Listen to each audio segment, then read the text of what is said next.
Hey, Sleepy America family, welcome back.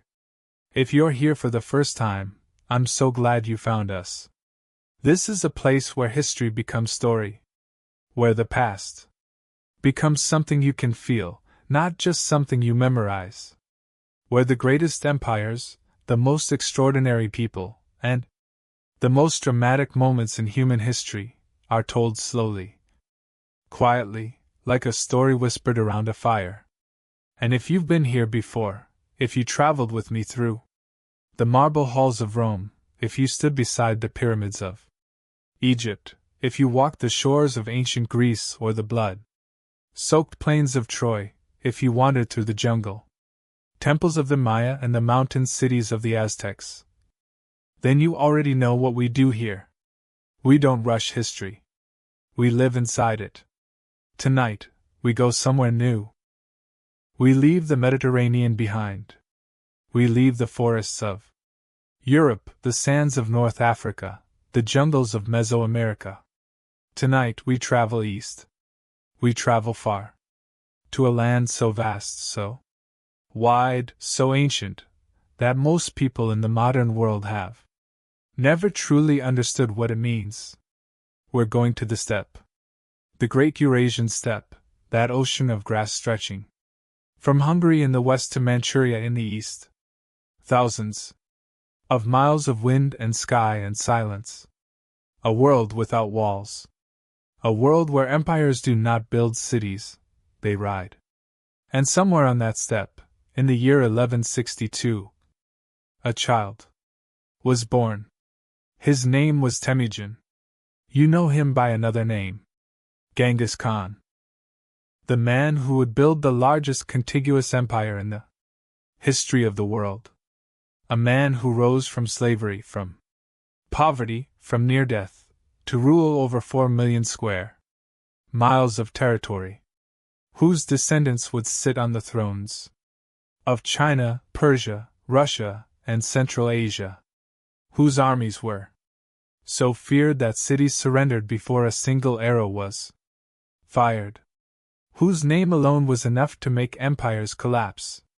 But we're not starting with Genghis Khan tonight. Tonight we start before him. Because no man rises in a vacuum. No conqueror appears from nothing. Before Genghis Khan could unify the world, someone had to create the world he came from. Before the empire, there were the tribes. Tonight, Chapter 1.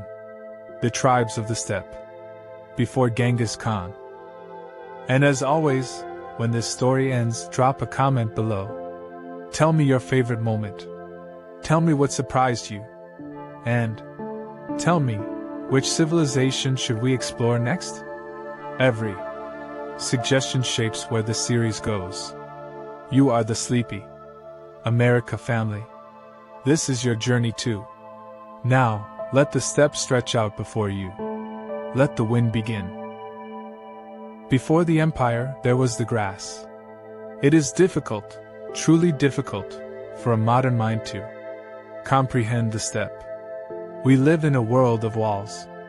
Walls around our cities, walls around our homes, walls around our nations. We have carved the earth into squares and rectangles, named every corner, fenced every field. We have made the world small and manageable and knowable. The steppe refuses all of that. The Eurasian steppe is not a place. It is a condition. It is the world before walls were invented, stretching from the edges of Hungary and Romania in the west, rolling eastward, through the Ukraine, across Kazakhstan, into Siberia and Mongolia, down to the borders of China. The steppe covers more than 5,000 miles of uninterrupted grassland. It is bigger than the United States. It is bigger than the entire continent of Australia. It is an ocean, but instead of water, it is made of wind and grass and sky. And for thousands of years, before roads, before cities, before writing, before the world as we know it, people lived there. They did not plant crops. They did not build walls. They did not stay in one place long enough to be found. They moved. They followed the grass, which followed the rain, which followed the seasons. In winter, they pushed south toward warmer valleys. In summer, they climbed north to the cooler uplands where the grass grew thick and sweet. Their homes moved with them, round, felt-covered structures called jars, which could be dismantled and loaded onto carts and reassembled in a new location within hours. Their wealth moved with them. Horses and sheep and cattle, hundreds and sometimes thousands of animals flowing across the landscape like a river. To the settled peoples of China and Persia and Rome, these nomads were mysterious, frightening, impossible to understand. How do you make peace with people who have no fixed address? How do you negotiate with someone who is gone by morning? How do you invade a country when the country itself can simply move? The steppe peoples had a different answer to every question that civilization asked. You want stability? We have something better. We have freedom. You want walls? We have something stronger. We have speed. You want cities? We have something older. We have the sky. These were not primitive people. Let that thought go right now, and never pick it up again. The nomads of the Eurasian steppe were masters of their environment in a way that no settled civilization could match. They understood wind and weather and water in ways that would take modern science centuries to rediscover. They could read animal behavior the way scholars read books. They could navigate hundreds of miles of featureless grassland using nothing but stars and instinct. They could ride a horse before they could walk steadily on their own 2 feet. And they could shoot an arrow from the back of a galloping horse, accurately, repeatedly at distance, with a precision that made professional soldiers in every civilization on earth weep with inadequacy. These were not savages on the edge of the civilized world. They were the most formidable human beings the world had ever produced. The question was, could they ever be united? Because that was the great problem of the steppe. The great tragedy. The great irony. The same qualities that made the nomads so powerful. Their independence, their pride, their refusal to submit to authority, made it almost impossible for them to work together. Every clan was its own universe. Every chieftain was his own king. Every family group guarded its pasture lands and its herds and its horses with a ferocity that turned neighbors into enemies and cousins into rivals. The steppe was not one people. It was hundreds of peoples, and they fought each other with the same viciousness that they would later turn against the settled world. The Mongols were one of these peoples. In the 12th century, the century before Genghis Khan would rise, the Mongols were not even the most powerful tribe on the steppe. That distinction belonged to others. The Tatars, fierce and numerous, controlled the eastern grasslands and had long-standing ties to the Jin dynasty of northern China. The Kharite, a Christian people who had accepted Nestorian Christianity centuries before, held vast territory in central Mongolia and were wealthy by steppe standards.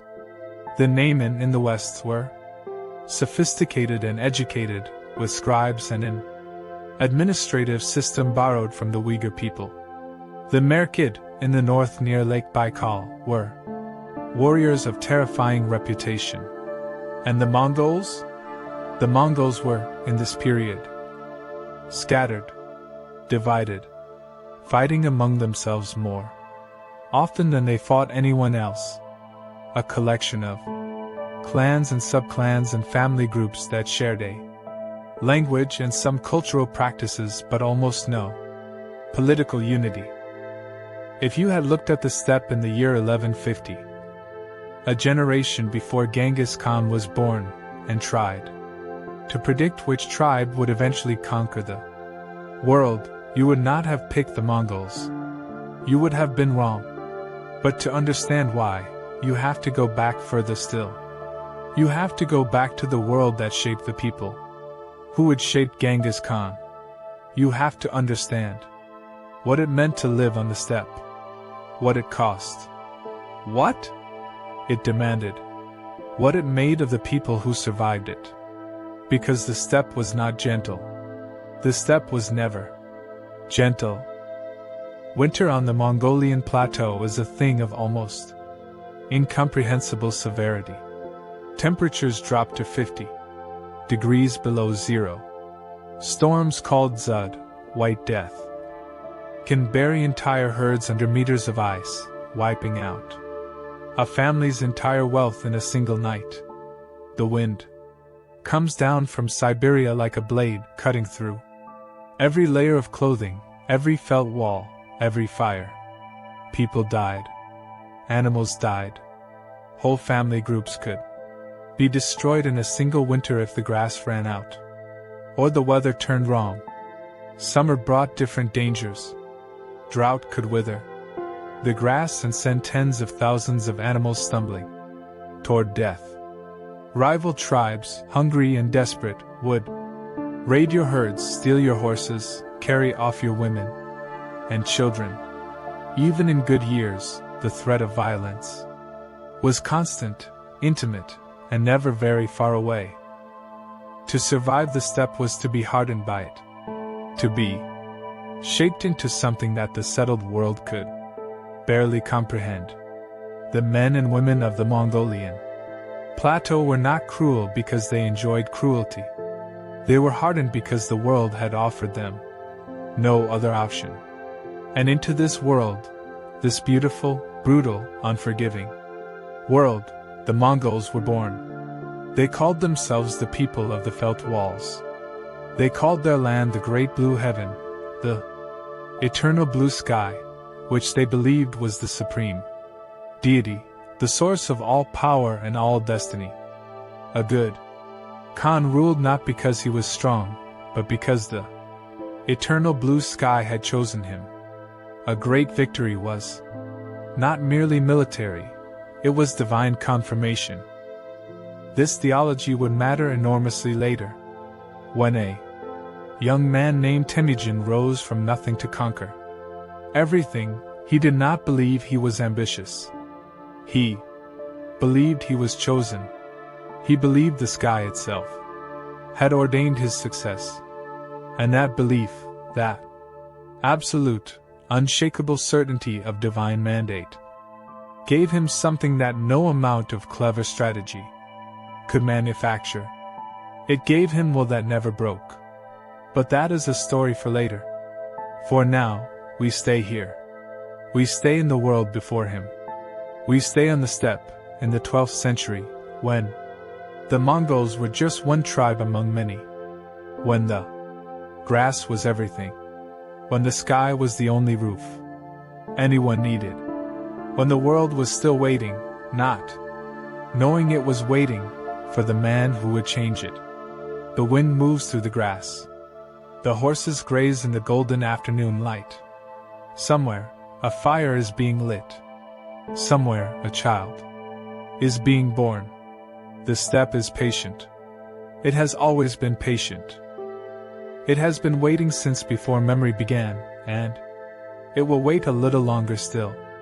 The story is not quite ready, but it is come. Among all the peoples of the steppe in the 12th century, the Mongols had one quality that distinguished them from their neighbors.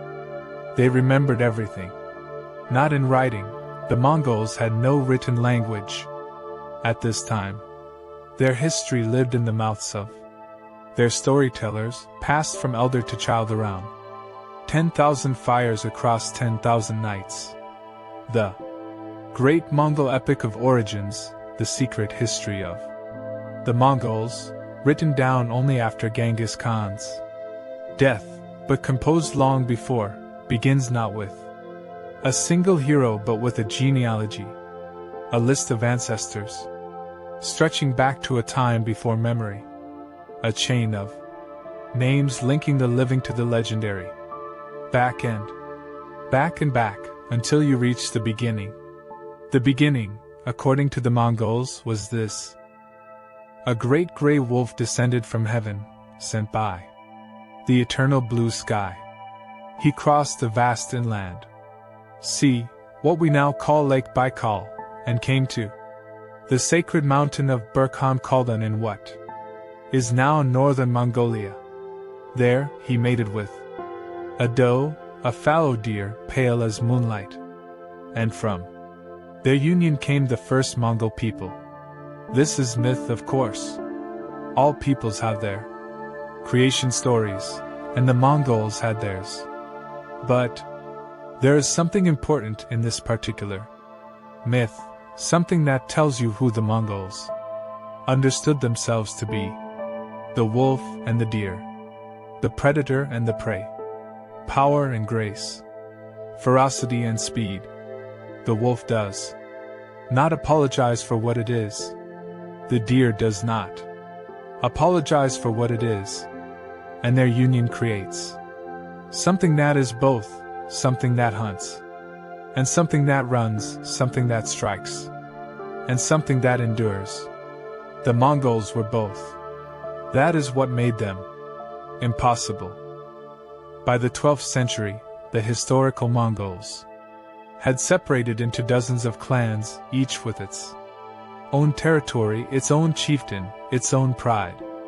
The clans were divided into two broad categories. Those with noble blood, called the Noyad, and those of common blood, called the Karachi. The low. Even the common people were slaves, called Boel. Usually captives taken in raids from other tribes.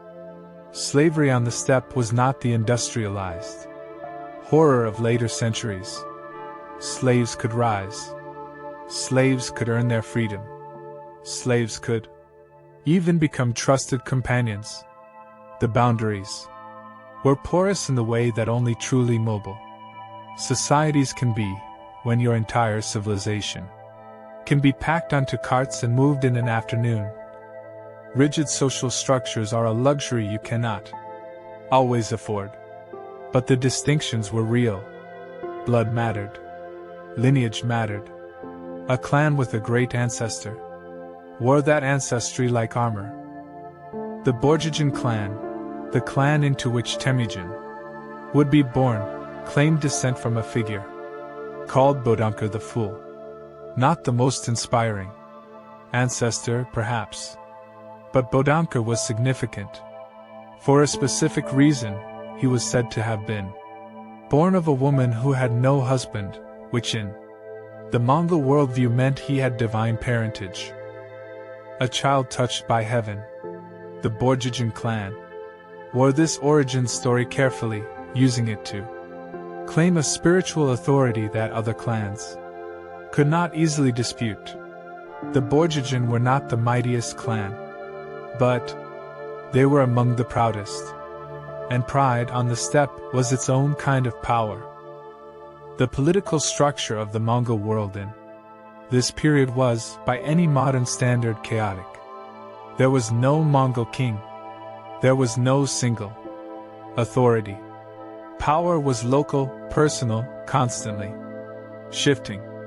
A great warrior could attract followers, called Anda brothers and sworn companions, and, through raids and alliances and sheer force of personality, build a following.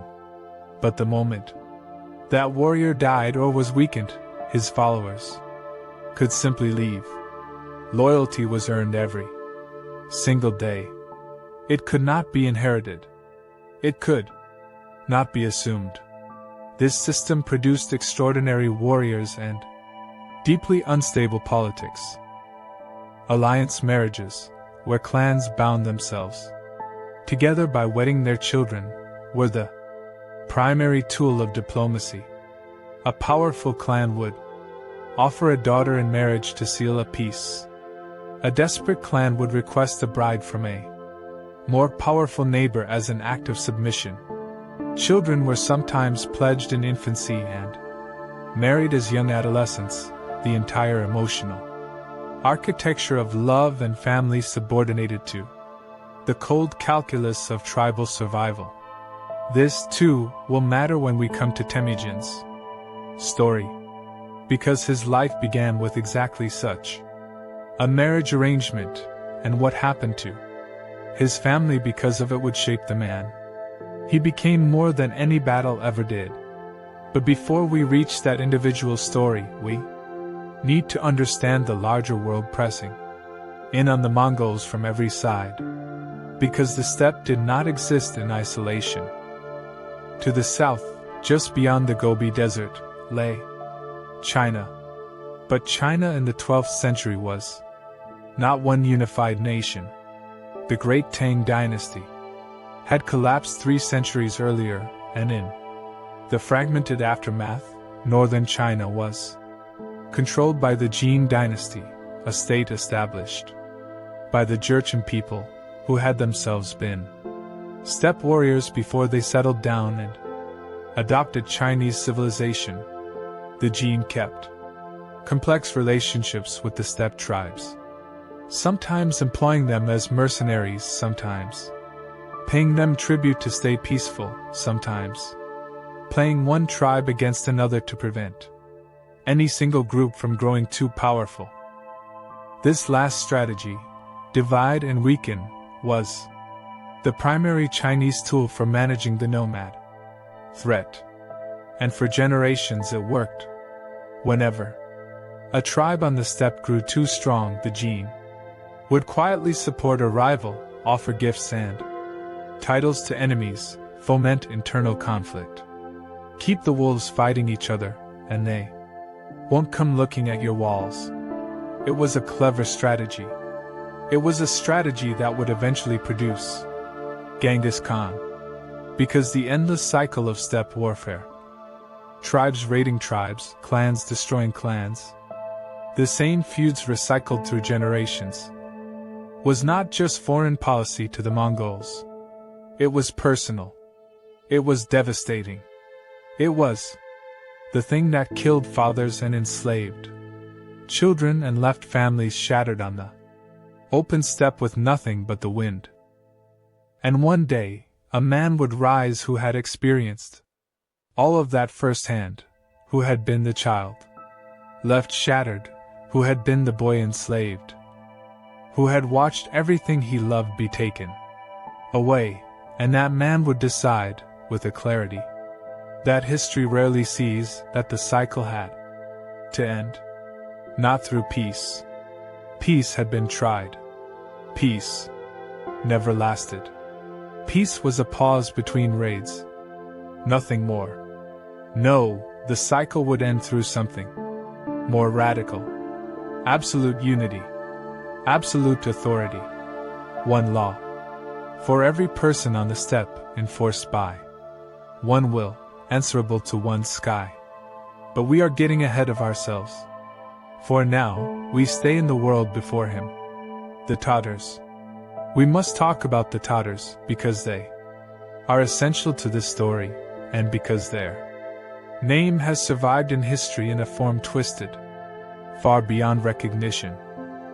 When medieval Europeans spoke in terror of the Tatar hordes, mispronouncing the name as Tartars, conflating it with Tartarus, the Greek hell, as if these warriors had literally risen from the underworld, they were speaking about a specific people, the Tatar Confederation, which in the 12th century occupied the eastern Mongolian steppe and were the most consistently powerful military force in the region. The Tatars and the Mongols were enemies, not diplomatic rivals, not occasional competitors, blood enemies, generational enemies, the kind of hatred that passes from father to son to grandson, that does not need to be explained or justified, that simply is part of the air, part of the water, part of the way the world works. A Tatar chieftain poisoned Temüjin's father. We will come to that. But first, the Merkid. The Merkid people, living in the forests and plains north of the Mongols near Lake Baikal, had their own grievance with the Borjigin clan. Years before Temüjin was born, a Merkid woman had been taken, stolen, in the custom of bride abduction that was common but never fully accepted on the steppe by a Mongol man named Yasujiai. Yasujiai was Temüjin's father. The woman he took was named Holan. She was Temüjin's mother, and the Merkid never forgot. This is how the steppe worked.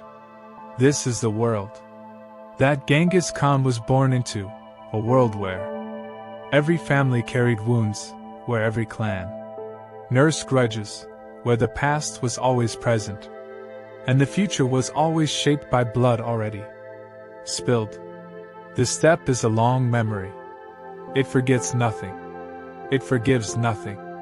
And into this long memory, in the year 1162, came a child, born in a gur on the bank of the Onan River, in the sacred shadow of Mount Burkhan Khaldan, born clutching, according to legend, a clot of blood in his right fist.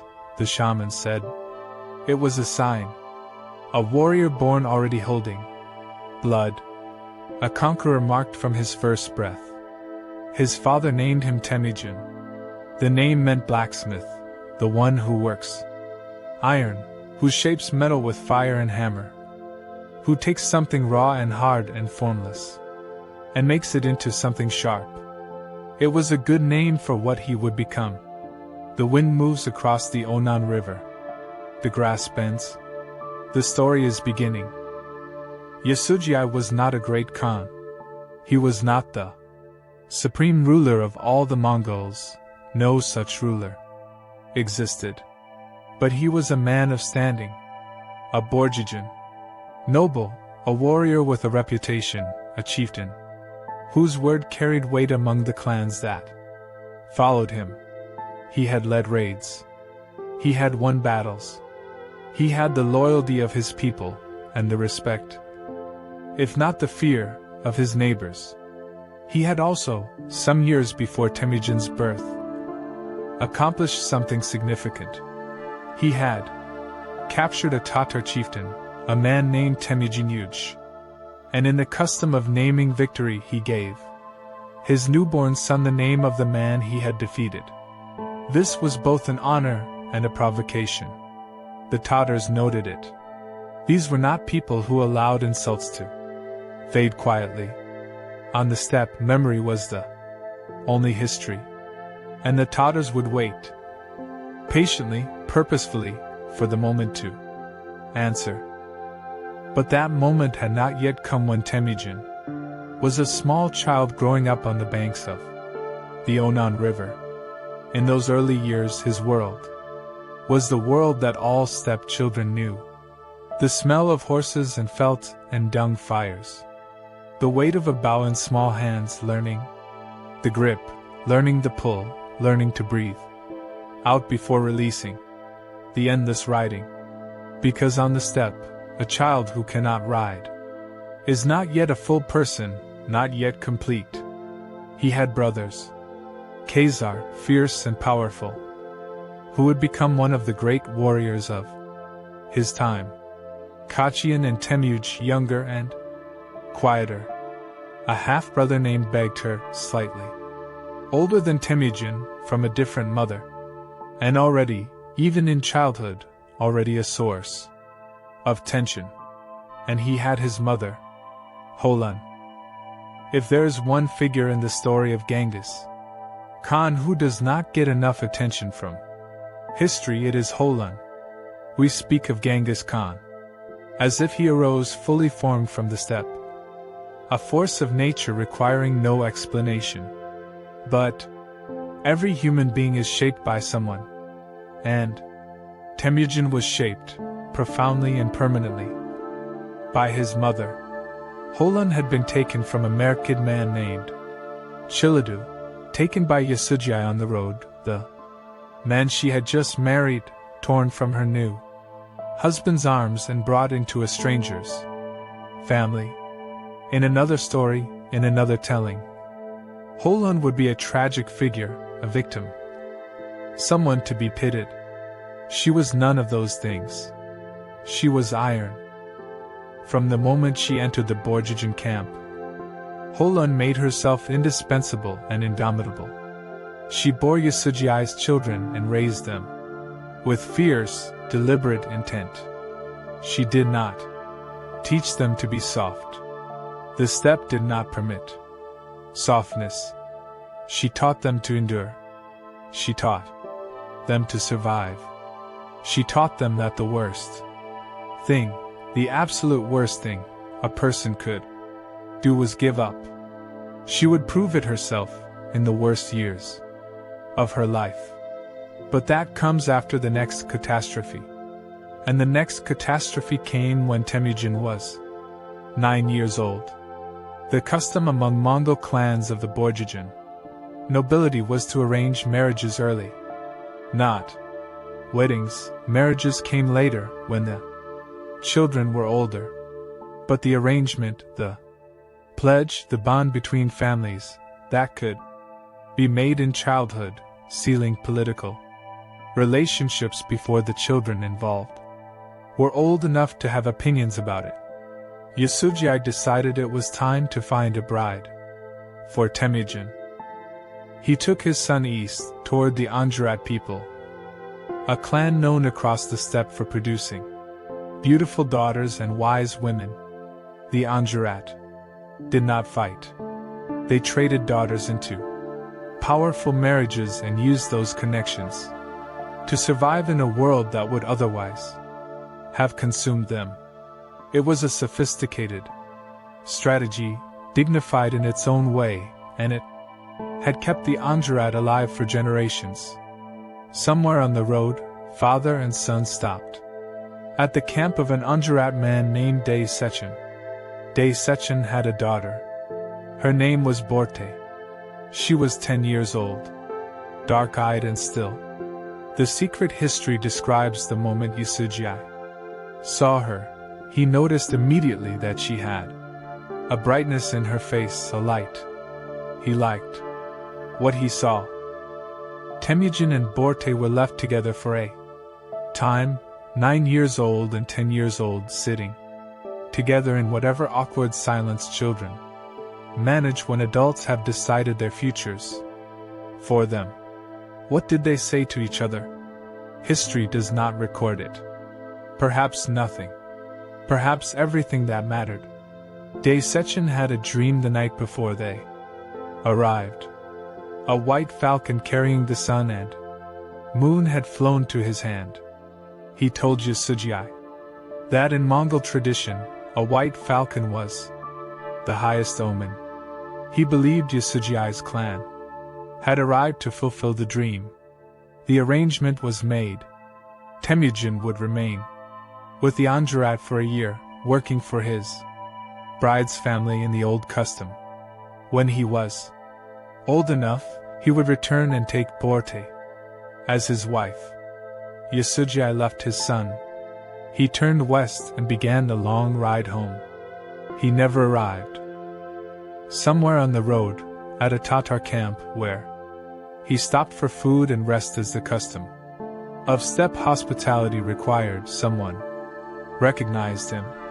Yasujai the Bedtime, the man who had raided Tatar camps, the man who had captured a Tatar chieftain and named his son after him as an insult.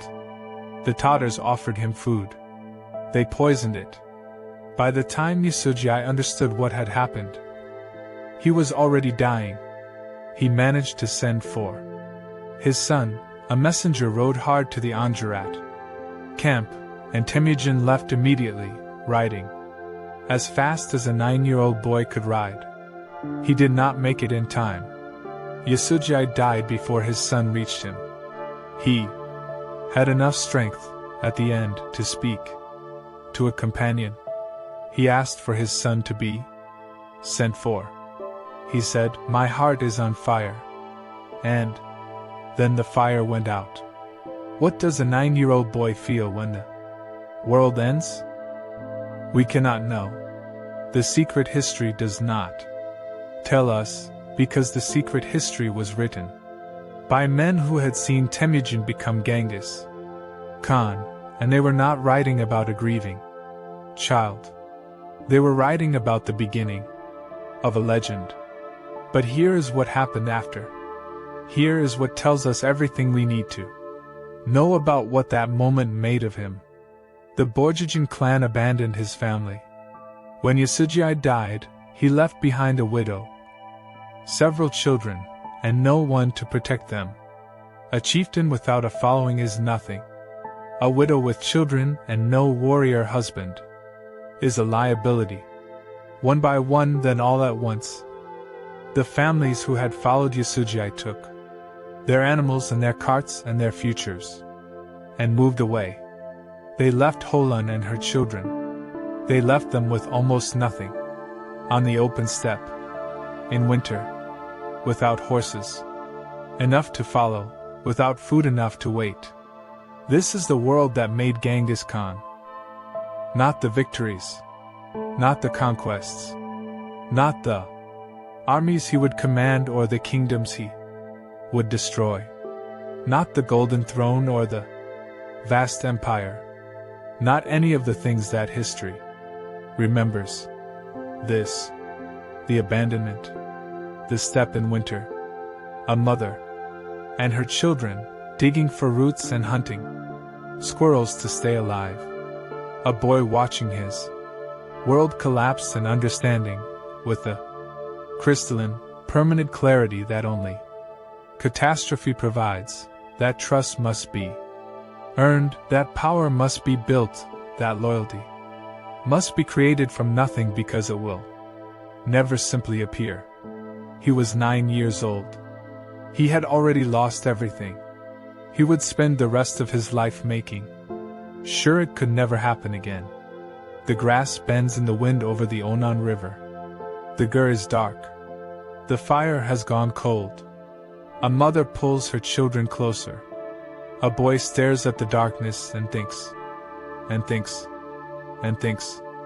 The steppe is patient. But the boy is beginning to be something else. He is beginning to be relentless. He is beginning to be the man who will not stop, not ever, not for anyone, not for any price, until the whole world knows his name. The night deepens. The stars wheel overhead. The eternal blue sky watches and waits. He did not break. That is the first thing you need to understand about Temüjin. That is the thing that separates him from every other boy on the steppe who grew up in poverty, in humiliation, in the grinding daily cruelty of a world that had decided he did not matter. He did not break. After Yasujai died, after the clan abandoned them, after the winter closed in and the food ran out and the fire burned low and the steppe offered nothing but cold and silence, Temüjin did not collapse. He did not surrender to grief. He did not sit in the dark and wait for something to change. He adapted. He hunted. He fished. He dug for roots in frozen ground. He watched his mother and learned from her, learned that survival was not a feeling, not an emotion, not something you summon from deep inside yourself in a moment of inspiration. Survival was a practice. It was daily. It was methodical. You woke up, and you did what needed to be done, and then you slept, and then you woke up and did it again. There was no drama in it. There was only continuation. Holan had taught him this. Holan lived it every single day. But there were cracks in the family. There always are in families pressed to their limits. And a crack in this family had a name. Bedtime. Bedtime was Temüjin's half-brother, older by a year or two, the son of Yasujai's second wife. In the hierarchy of the Gur, Bedtime had a complicated position. He was older. He felt that entitled him to authority. He took food that others had caught. He bullied the younger children. He made alliances with Belgudai, his full brother, against Temüjin and Khazar. On the steppe, in a family with barely enough to survive, this was not a personality conflict. It was a threat. Every piece of food Bektar took was food that might mean the difference between making it through winter and not. Every act of dominance was an erosion of the fragile cooperation that kept the family alive. Every insult to Temüjin's authority, even at 12, even without a following, even without horses or weapons worth speaking of, was a wound in the structure that Temüjin was already, instinctively, trying to build. The secret history records what happened next with startling directness. Temüjin and Khazar went out onto the steppe. They found Bektar sitting on a small hill, watching the family's horses. They came at him from two directions. Bektar saw them coming. He understood. He sat very still. He asked only one thing, spare Belgudai, his full brother. Do not leave their mother, with no sons from that line. Then he sat and waited. Temüjin and Khazar shot him. He died on the hill in the afternoon sun. When they returned to the Gur, Holan knew immediately. She came out and looked at her sons and erupted the secret history records. Her words, she compared them to a lion, to a boa constrictor, to a crocodile, predators that destroy without thought or mercy. She was furious. She was horrified. And she was also, though she would never say it, not entirely surprised. Because she had made Temüjin. She had shaped him with iron hands and iron will and taught him that weakness was death. And now he had acted on everything she had taught him, with the ruthless precision of a boy who had learned his lessons too well. What to make of this moment? Historians have wrestled with it for centuries. Some see it as evidence of Temüjin's innate cruelty, the first sign of the monster that would later drown cities in blood. Others see it differently. They see a 12-year-old boy making a cold calculation in a world that offered no warm ones. A boy who understood that divided loyalties inside a starving family meant everyone dies. A boy who chose the survival of the group over the sentimentality of mercy. Neither reading is entirely wrong. Both are incomplete. What is certain is this: after Bektar, Temüjin was never again simply a boy. Something had crystallized in him. Some final softness had burned away. He was 12 years old and he had already made the kind of decision that most men spend their whole lives avoiding. And the steppe was watching. Not with approval. Not with horror. Simply watching, the way the steppe always watches. Everything, with the patient indifference of something that has seen 10,000 years of human drama and knows that what matters is not what you do, but whether you survive to do the next thing. The Taichi clan had been watching too. The Taichi were distant relatives of the Borjigin, a clan that had once owed loyalty to Yasujii but had been among the first to abandon his family after his death. They knew who Temüjin was. They knew his bloodline. And as he grew, as this strange, fierce, unbowed boy on the edge of starvation began to become something harder to ignore, they made a decision. Better to deal with him now, while he was still small. They raided the family's camp. They took Temüjin prisoner. He was perhaps 14 or 15 years old. He was put in a cane, a heavy wooden Collar locked around his neck, his hands bound, his movement restricted to whatever his captors allowed. He was moved from family to family within the Temüjin camp, a trophy and a warning. Look at Yasuji's son. Look what happens to boys who think themselves more than they are. He spent weeks in the king. He watched. He listened. He said almost nothing. He memorized faces and names and relationships, and the geography of the camp. He stored everything away in the place inside him, where the anger lived, where the plans lived, where the future. He went back for Borte. Of all the things Temüjin did in those early years, all the survival, all the cold calculation, all the hard choices that hardened him further, this is the one that complicates every simple reading of who he was. He went back for her.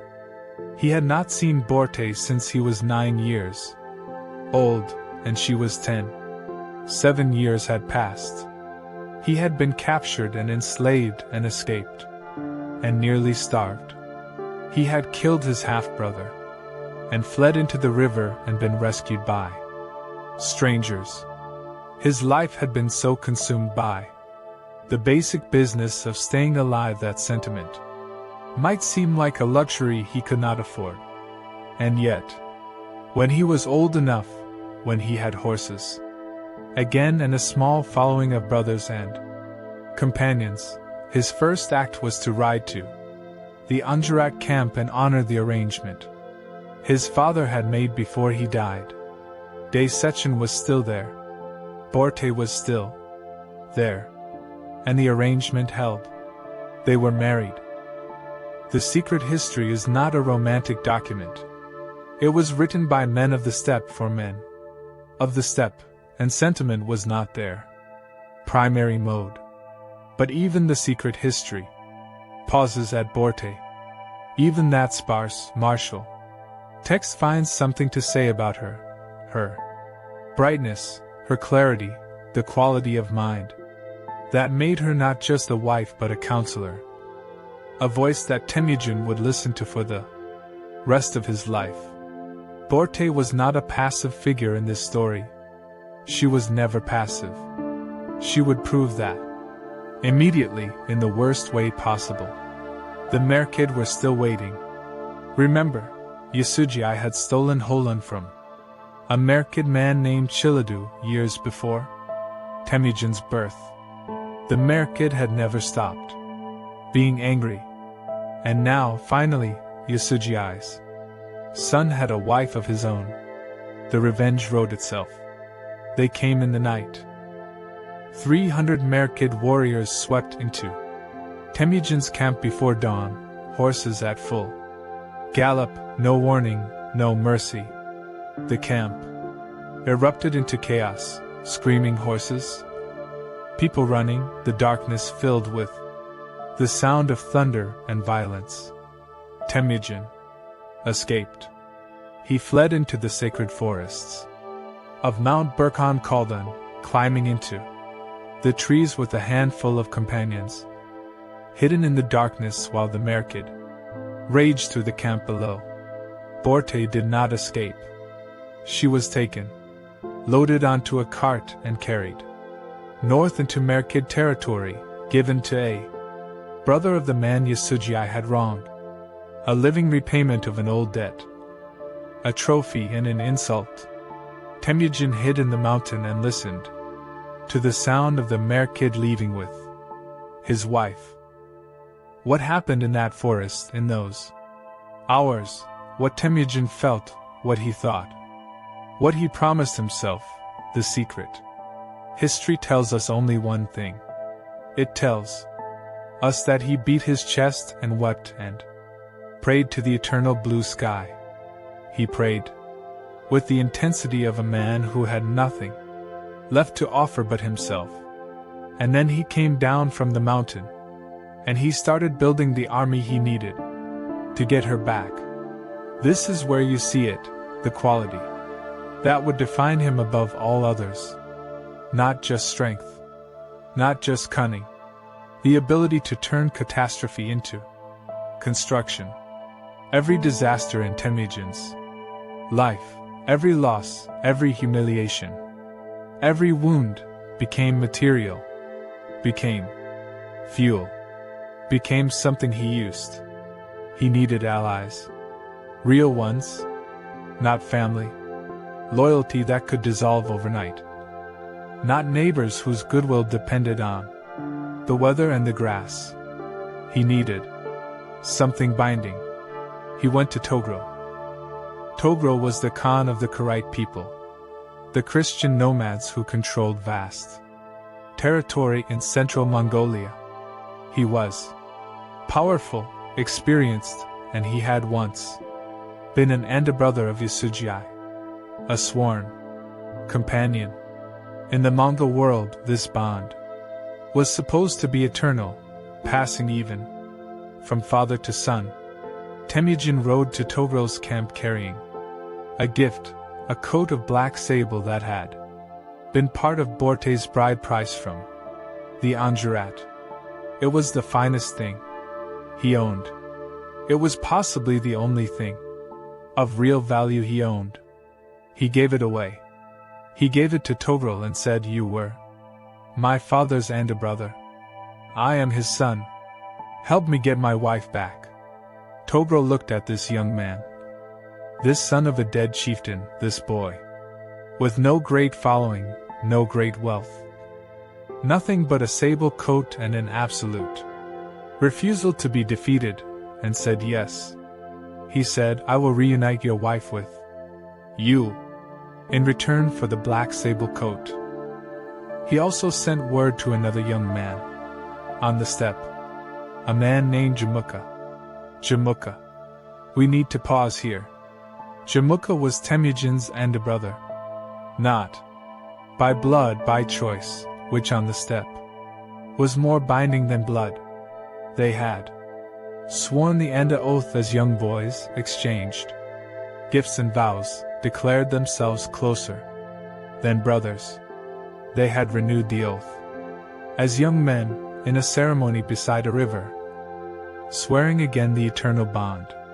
Jamuka was brilliant. He was charismatic.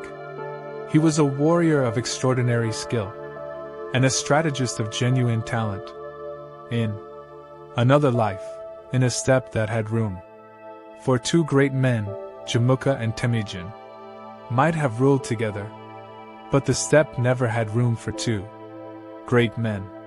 Together, Togro's Kharite warriors, Jamuka's followers, and Temüjin's small but ferocious band, they swept north into Merkid territory at dawn. The Merkid camp was destroyed. Borte was found. She was alive. Temüjin rode through the chaos of the battle, calling her name, the secret. History makes this explicit, this man, who would become the conqueror of the world, riding through smoke and screaming, and the wreckage of a destroyed camp, calling his wife's name, and she came to him. She ran to him. He leaped from his horse and held her. There is a complication the secret history does not shy from. Borte was pregnant. She had been in Merkid captivity. The child she carried, the child who would be born months later, a boy named Joki. His paternity would never be entirely certain, not even to Temüjin, not even to Borte herself. The Merkid man she had been given to, time and proximity, made the question unanswerable. Temüjin never answered it. He acknowledged Joki as his son. Full stop. No hesitation, no public doubt, no casting the child aside as another man's get.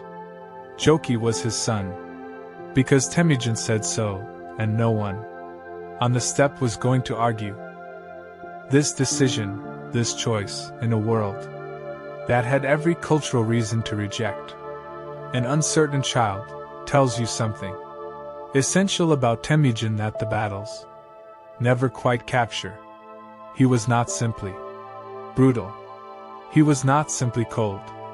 There was inside him a capacity for a kind of fierce, protective love that he extended to those he claimed, and once he claimed someone, he did not let go. The Merkid were defeated. Borte was home. And Temüjin was no longer simply a survivor. He was becoming something else. Word traveled across the steppe the way all important words did, on horseback, passed from camp to camp, carried on the wind. A young Borjigin man had assembled an alliance, had attacked the Merkid, had won. People began to watch. People began to ride toward him. The separation from Jamuka was not a battle. It was a mourning. They had been riding together for a year and a half, Temüjin and Jamuka, and the brothers, sharing a camp, building their combined following, the two most compelling young men on the steppe moving through the world, as if they might actually do it together, might actually share what was coming. The night before the separation they had camped beside a river. The secret history records that they slept under the same blanket, the intimacy of Anda brothers, the old bond honored in small gestures. And then morning came. The camp began to move. The carts were loaded. The animals were herded. And somewhere in the ordinary motion of breaking camp, the followers sorted themselves.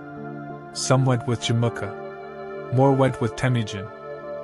Nobody announced it. Nobody declared a split. People simply went where they went.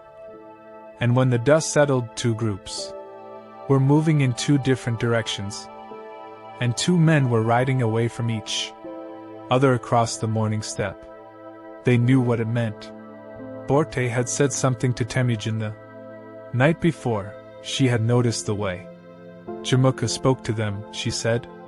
When he addressed Temüjin, it was with the tone of a man who has grown tired of being equal. It was the voice, she told him, of someone about to become something else. Borte was never wrong about people. The separation was civilized. For now, both men knew it was also a declaration of war, not today, not this season, but eventually. The steppe was not large enough for both of their ambitions, and both of them were ambitious enough to know it. In the years that followed, Temüjin did something that no Mongol chieftain before him had ever done consistently or systematically. He changed the rules. On the steppe, everything was tribal. Your loyalty was to your clan. Your identity was your bloodline. Your position in the hierarchy was determined by birth, noble blood or common blood, Noyad or Karachi, and never the two shall cross. A man born common could serve a noble man, could fight for him, could die for him, but could not rise beyond the station his birth had assigned. Temüjin looked at this system that had kept the Mongols fragmented and feuding for generations, and he threw it away. He promoted on merit. When a warrior proved himself, not by birth, not by clan connection, not by who his father had been, but by actual demonstrated ability, by courage and loyalty and skill in battle, Temüjin elevated him. He made common-born men commanders of thousands. He gave slaves who served him faithfully positions of trust that noble-born men coveted. He created a personal guard, the Kashig, drawn from the best men regardless of origin, answerable only to him, loyal to him personally rather than to any clan structure.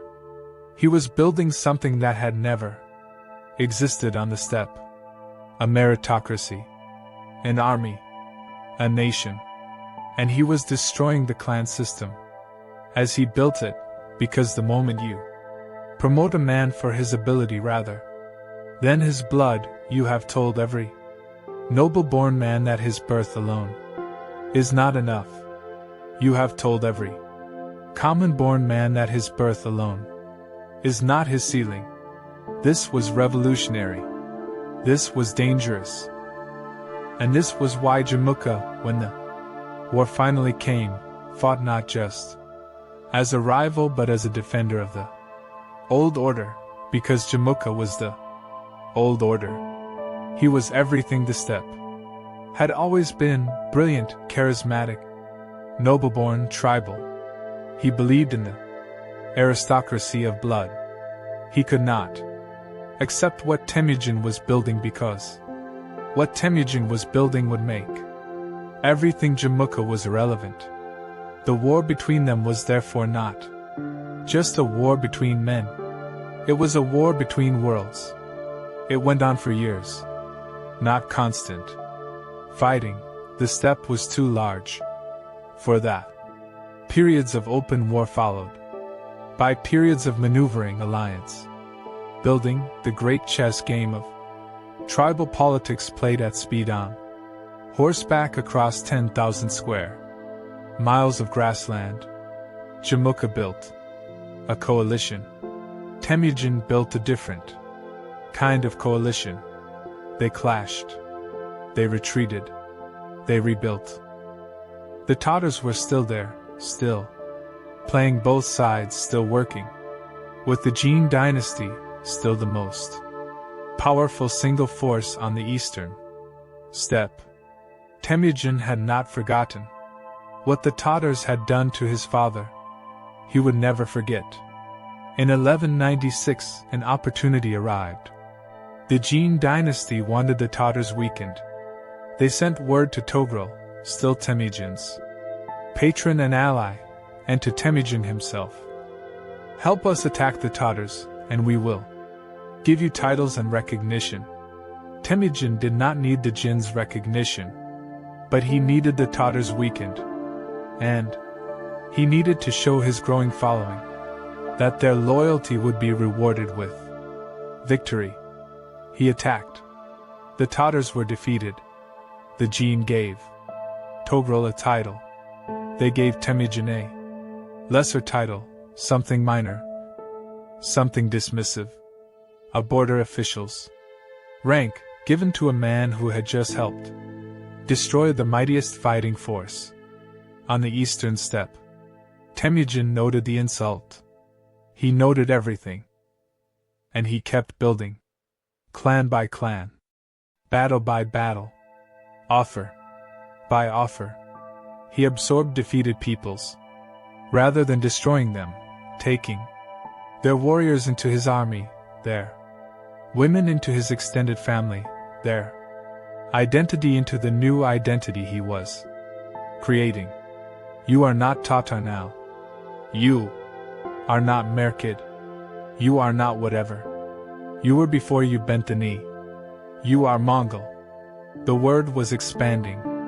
The tribe that had been one small group among many was becoming a category, an identity that could hold anyone, any blood, any background, as long as you were willing to swear the oath and follow the law.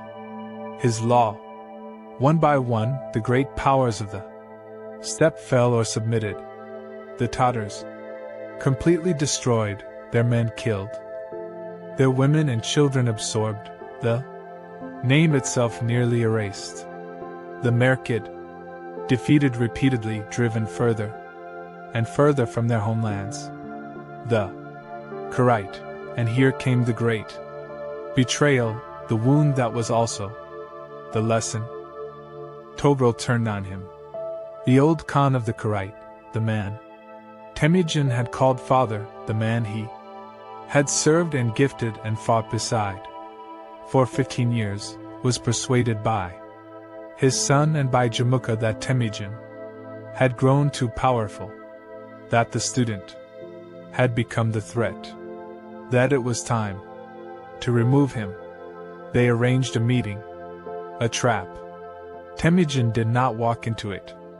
A warning came from one of his informants, one of the network of loyal people he had spent years cultivating, and he moved first. He struck the khanate before they could strike him.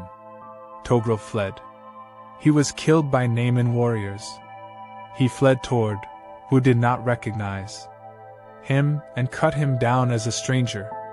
Jamuka was now almost alone. He made a final coalition, the Naiman, and whatever fragments of other peoples he could gather, and he faced Temüjin in what would be the last great battle. Between them, the Naiman were defeated. Jamuka escaped. He hid in the mountains. For a time, it seemed he might simply disappear, become a ghost of the old steppe, a legend that wandered without a following. But his own men betrayed him. They brought him to Temüjin in chains. Temüjin looked at his oldest friend, his elder brother, the boy he had slept beside under the same blanket, the man he had sworn eternal oaths with beside the river in their youth. He executed the men who had betrayed Jamuka, because a man who betrays his own lord cannot be trusted by any lord, and Temüjin would not have such men in his world. Then he offered Jamuka a choice. Submit. Become part of what is being built. Your talent is real. Your mind is real. There is a place for you. Jamuka refused. He asked for a noble death, without the shedding of blood, as befitted a man of his rank. His back broken, his spirit freed to rise. Temüjin granted it. It was 1206. The steppe was unified. Every tribe, every clan, every people, from the forests of Siberia to the edges of the Gobi, all of it, for the first time in the history of the world, under one authority. The Kurultai was called. The Great Assembly, every chieftain, every commander, every notable person in the Mongol world, gathered on the banks of the Onan River. The river where Temüjin had been born. The river where he had hidden in the water, with a kang around his neck as a teenager, the Taichiyuti searchers, passing within feet of him. 9 white standards of horsetails were planted in the earth. And Temüjin, the blacksmith's name, the name his father had given him in honor of a defeated enemy, the name of a boy who had lost everything and rebuilt from nothing, that name was set aside. A new name was given. Or perhaps, as the shamans said, a new name was revealed. The name the eternal blue sky had always intended for him. Genghis Khan. The meaning is debated.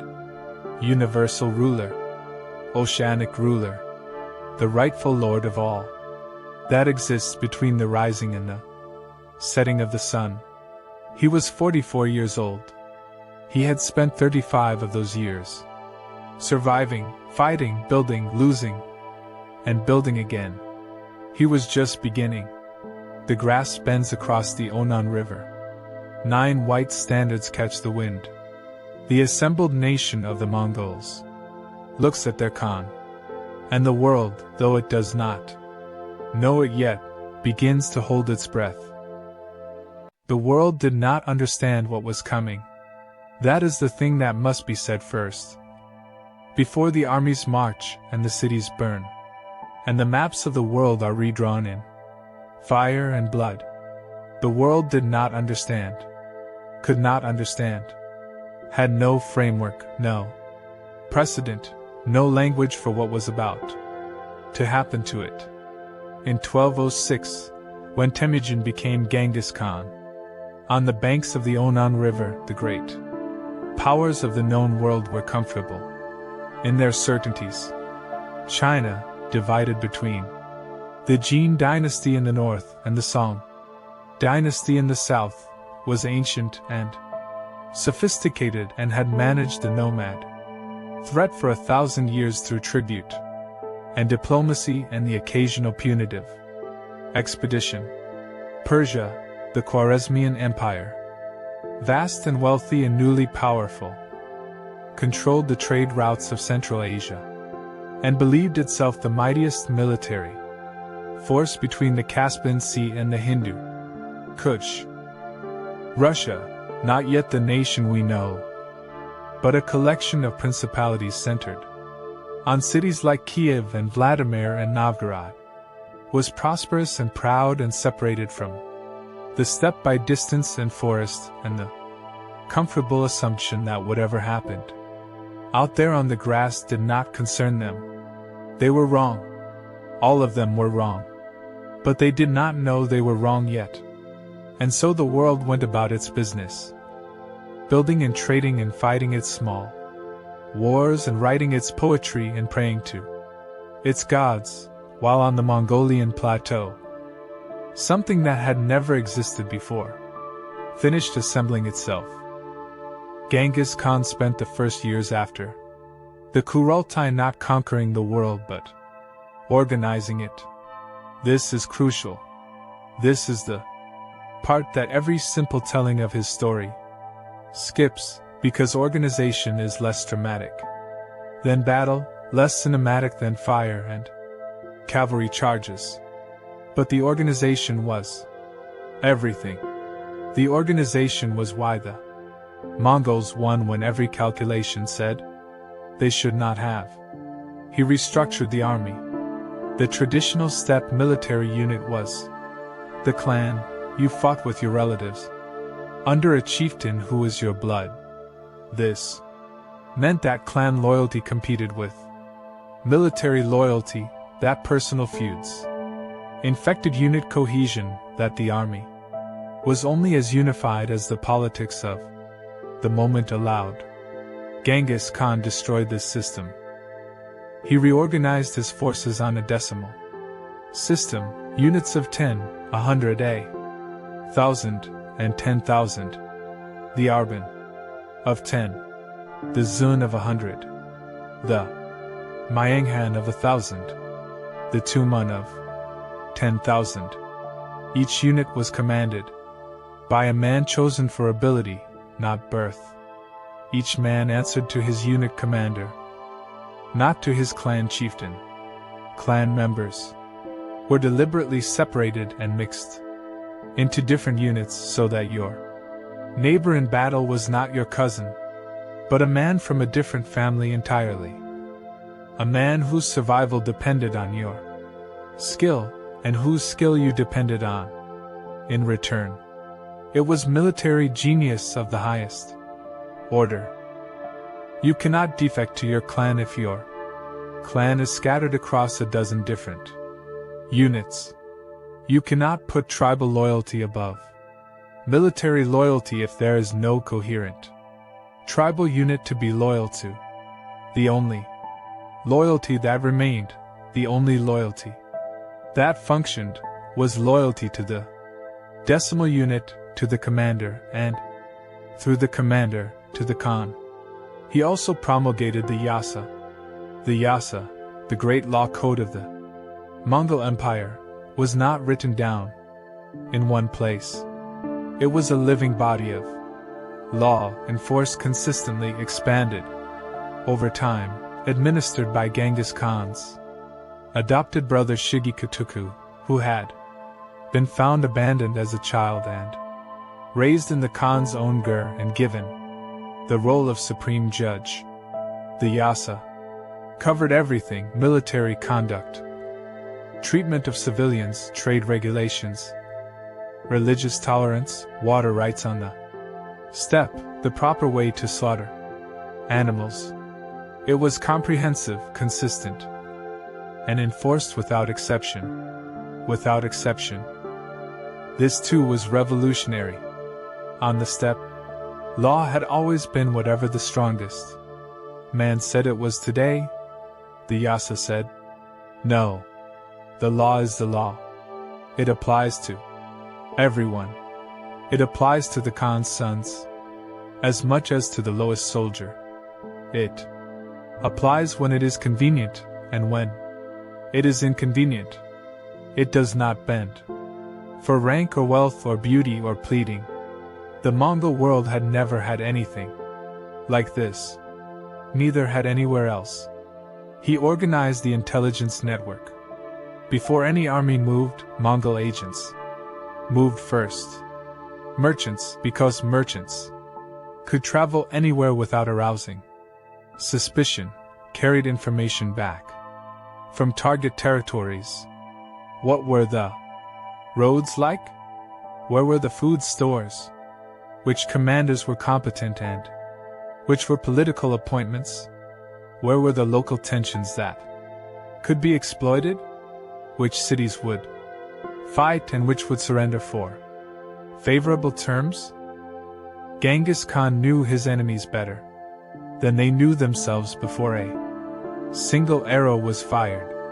He established the yam, the pony, express system of relay stations across the empire, allowing messages to travel hundreds of miles in a day. Information moved at a speed that his enemies found incomprehensible. By the time a city learned that a Mongol army was coming, the Mongol army was already there. And then, when all of this was in place, when the machine was assembled and tested and ready, he turned it outward. The first target was not China. The first target was the Xia. The Xia, the Tangut Kingdom, occupied what is now northwestern China, controlling the eastern end of the Silk Road. They were a sophisticated Buddhist civilization, with impressive cities and a large army and the confidence of a people who had held their territory against all comers for 2 centuries. Genghis Khan attacked them in 1209. He did not attack them because they were the greatest threat or the richest prize. He attacked them for 3 reasons that would define his entire strategic approach to conquest. First, they controlled a road he needed. Second, they had refused a demand for submission, and refusal could not go unanswered, because if one kingdom refused and survived, every other kingdom would refuse. Third, he needed to test his new army in the field before turning it against larger enemies. The Xia fought hard. They had advantages in terrain, rocky ground, that neutralized some of the Mongol cavalry's speed. They had walls. They had war elephants, which the Mongol horses had never encountered, and which terrified them initially. Genghis Khan adapted. He always adapted. He lured the Xia army out of their fortifications with a feigned retreat, a tactic that would become the Mongol signature, used so consistently that their enemies knew it was coming and still fell for it, because when 10,000 horsemen turn and run, the human instinct to pursue is stronger than the intellectual knowledge that it might be a trap. The Xia were defeated in the field. Their capital was besieged. Their emperor submitted and agreed to pay tribute and provide military forces when called upon. Genghis Khan accepted the submission. He did not destroy them. Not yet.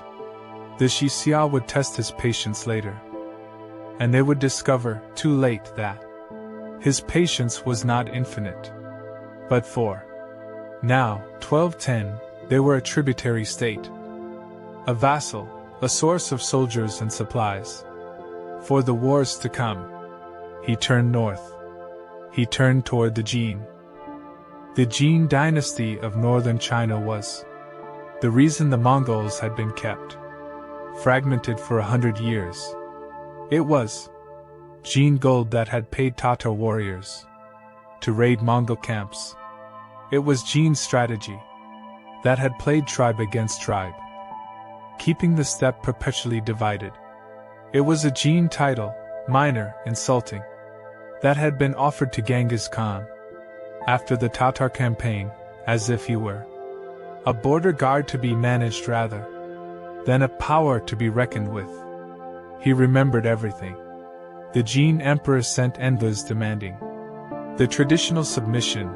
The Mongol Khan was expected to prostrate himself before the Jin throne and acknowledge Chinese supremacy.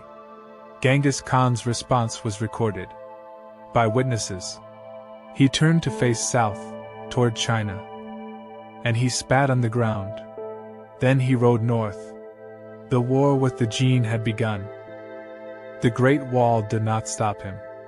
This needs to be said plainly, because the Great Wall of China exists in the modern imagination as the ultimate barrier, the ultimate defense, the monument to the human desire to keep the outside world outside, and against ordinary steppe raiders, the kind of scattered, opportunistic incursions that the wall had been built to deter. It worked well enough. A few hundred horsemen looking for livestock and movable goods would turn away from stone walls and move on to easier targets. Genghis Khan did not bring a few hundred horsemen. He brought 100,000. The Mongol invasion of northern China, which began in 1211, was not a raid. It was not a punitive expedition. It was not a demonstration of force designed to extract better tribute terms. It was a war of conquest, patient and total, and it would not be finished in Genghis Khan's lifetime. The Jin were not unprepared. They had a large army, some estimates put it at several 100,000 men, and they had fortifications and supply systems and commanders with experience fighting nomadic forces. They believed they could manage this the way they had managed steppe threats before. Absorb the initial assault behind their walls, allowed the nomads to exhaust themselves, then negotiate from strength. It was a reasonable strategy. It was completely wrong, because the Mongols did not behave like nomad raiders. They did not hit the walls and bounce back. They went around them. They went through the passes. They attacked on multiple fronts simultaneously, spreading Jin forces impossibly thin. They captured Chinese engineers, because Chinese siege technology was the most advanced in the world, to build the machines that could reduce stone walls to rubble, battering rams, trebuchets, counterweight siege engines that could hurl projectiles weighing hundreds of pounds over fortified walls, catapults loaded with burning material that set wooden structures inside fortifications ablaze before a single scaling ladder was raised. The Mongols had learned something that pure cavalry powers never quite grasped. Walls are only as strong as the army defending them. Remove the army, surround the city, cut the supply lines, wait, and the wall becomes a prison rather than a defense. They were patient. Genghis Khan was always patient. When patience was what was needed, they ravaged the countryside of northern China with a thoroughness that still staggers the mind when you look at the historical record. Not randomly, purposefully.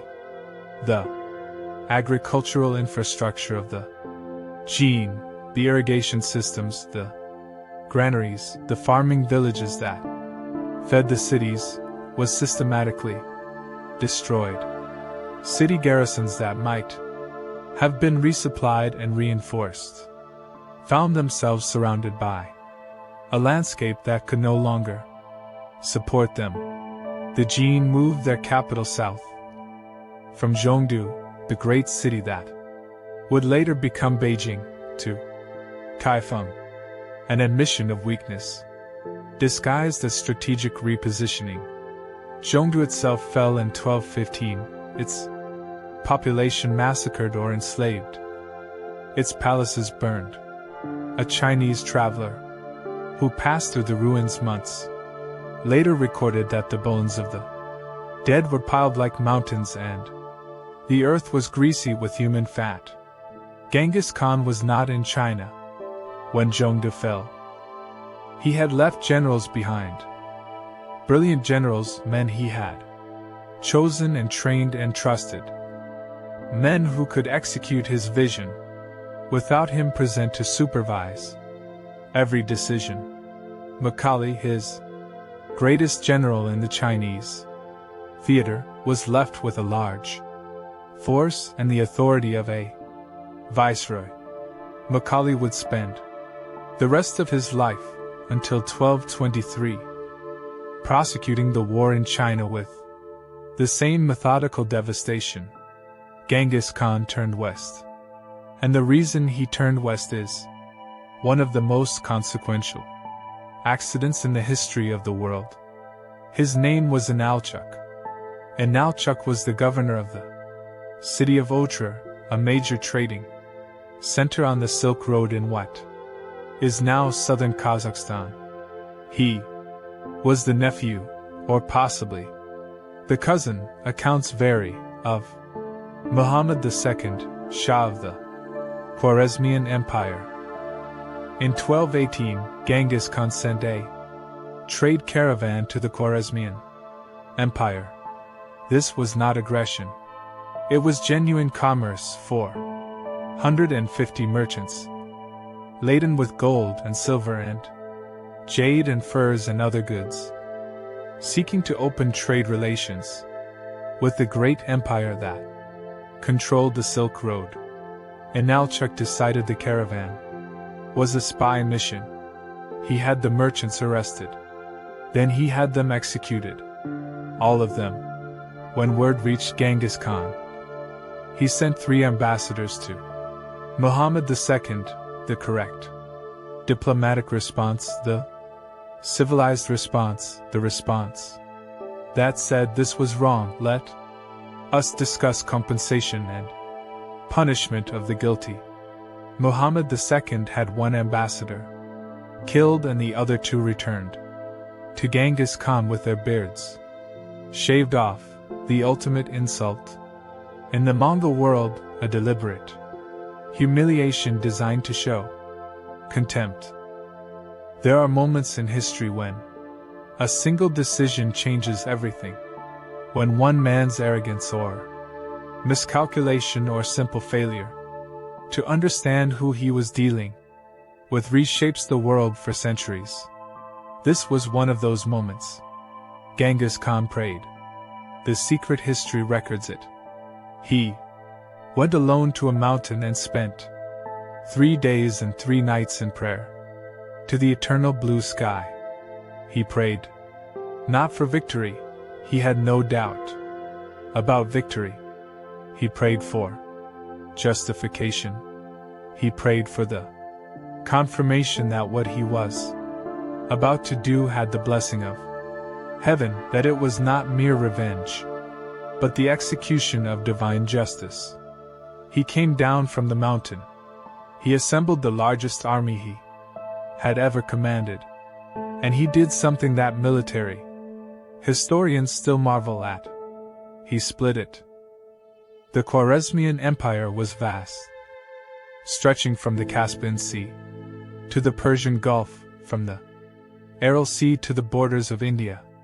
Muhammad II had decided that his best strategy was defense, spread his forces throughout the empires. Many fortified cities forced the Mongols to besiege each one, drain their strength over time and distance. It was a reasonable strategy. Genghis Khan attacked in 5 directions at once. 2 of his sons, Joki and Chagatai, together with his brilliant general, Jebe, swept around the north. Another force moved through the mountains.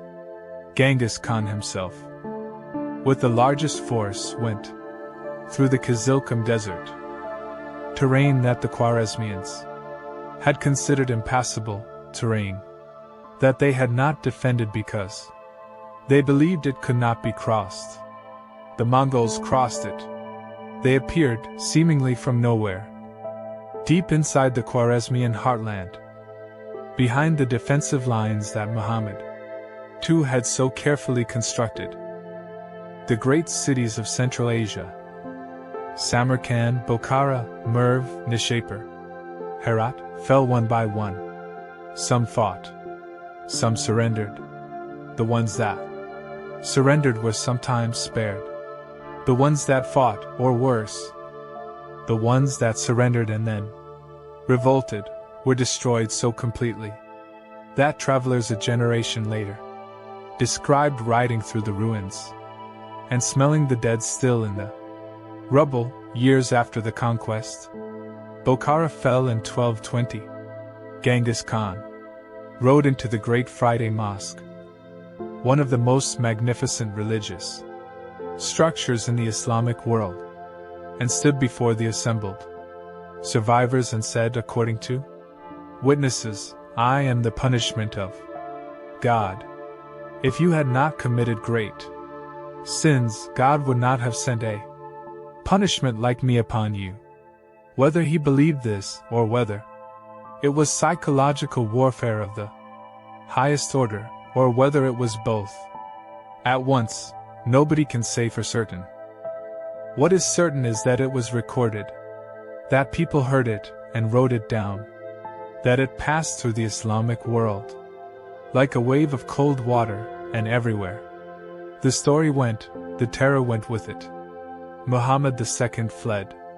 Genghis Khan sent Jib and his greatest cavalry commander Subutai in pursuit, not to fight, but to chase, to keep Muhammad running, to prevent him from rallying, from finding a base, from becoming a symbol of resistance around whom defeated forces might gather. Muhammad II died on an island in the Caspian Sea, alone, sick, abandoned by almost everyone. The mightiest ruler in the Islamic world at the time of the merchant caravan, dead in exile, wrapped in rags because a provincial governor had made a catastrophic decision and a Shah had been too proud to apologize for it. The Khwarezmian Empire ceased to exist. And Jib and Subutai, now deep in the west, chasing a dead man's ghost, looked at the land ahead of them and kept riding into the Caucasus, into Georgia, toward Russia. Jib and Subutai were conducting what military historians now call the Great Raid, one of the most extraordinary cavalry operations in the history of warfare. They had ridden from Mongolia to the Caspian Sea in pursuit of Muhammad II. With their commander dead, another general might have stopped, might have consolidated, might have sent back to the Khan for new orders. Jib and Subutai sent back a message, asking permission to keep going. Genghis Khan said yes. What followed over the next 2 years was a reconnaissance in force that covered more ground than Alexander the Great's entire campaign. They swept through Azerbaijan and Georgia, defeating the Georgian army, which was considered one of the finest Christian fighting forces in the world. Twice, they pushed into the northern Caucasus, fighting the Alans and the Cumans. They crossed the Caucasus mountains in winter and emerged onto the Russian steppe. The Cumans of the southern Russian steppe sent desperate messages to the Russian princes, "Help us, or these people will come for you next." The Russians, to their credit, recognized the threat. A combined Russian Cuman force assembled.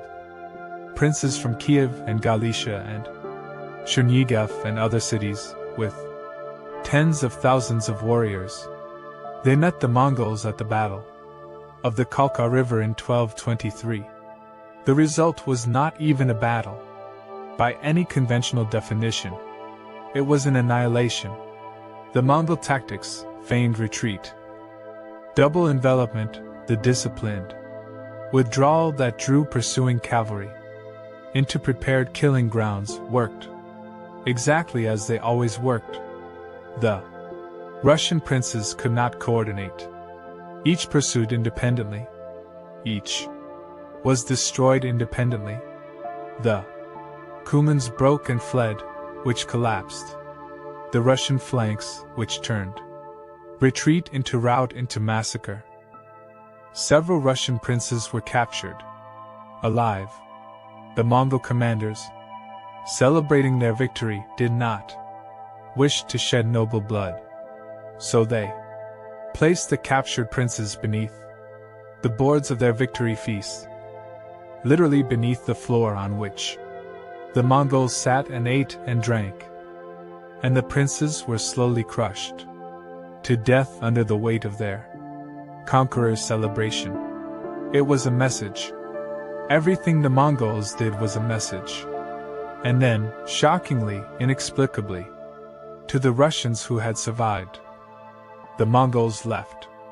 They turned east and rode back across the steppe. They had other business. The great Khan had called them home. Russia would wait. Russia would have 16 years to think about the Khalkha River. 16 years to rebuild, to argue, to fail to unify, to convince itself that perhaps the Mongols would not come back. We are not at that chapter yet. We are still here, still with Genghis Khan in the last years of his life, watching the final campaign of a man who had spent 60+ years in motion and had never once stopped of his own free will.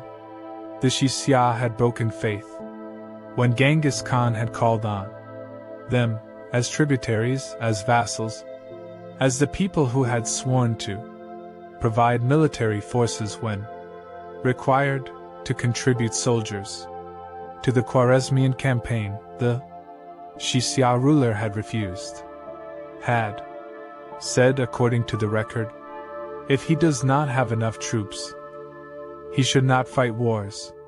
This was a death sentence spoken by a man who did not know he had just signed it. Genghis Khan finished the Khwarezmian campaign. He returned east.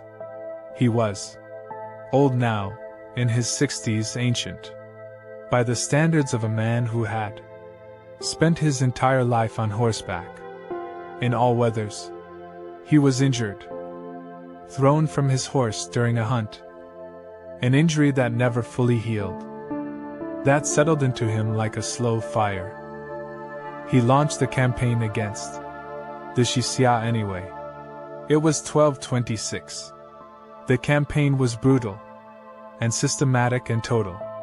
City after city fell. The Xia emperor fled.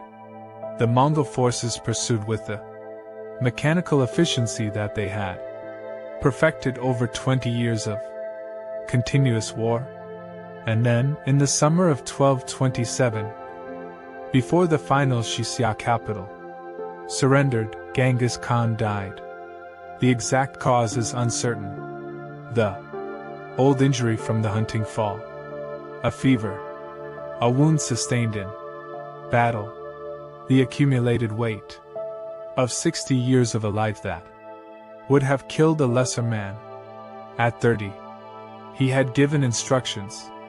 His death was to be kept secret until the campaign was finished.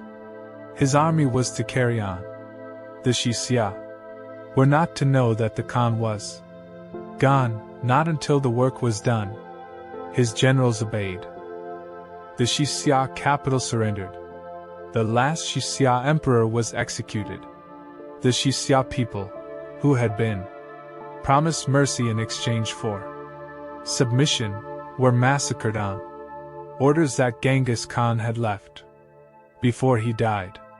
A final vengeance, executed from beyond the grave. Then, and only then, was the death announced. His body was carried back to Mongolia on a cart.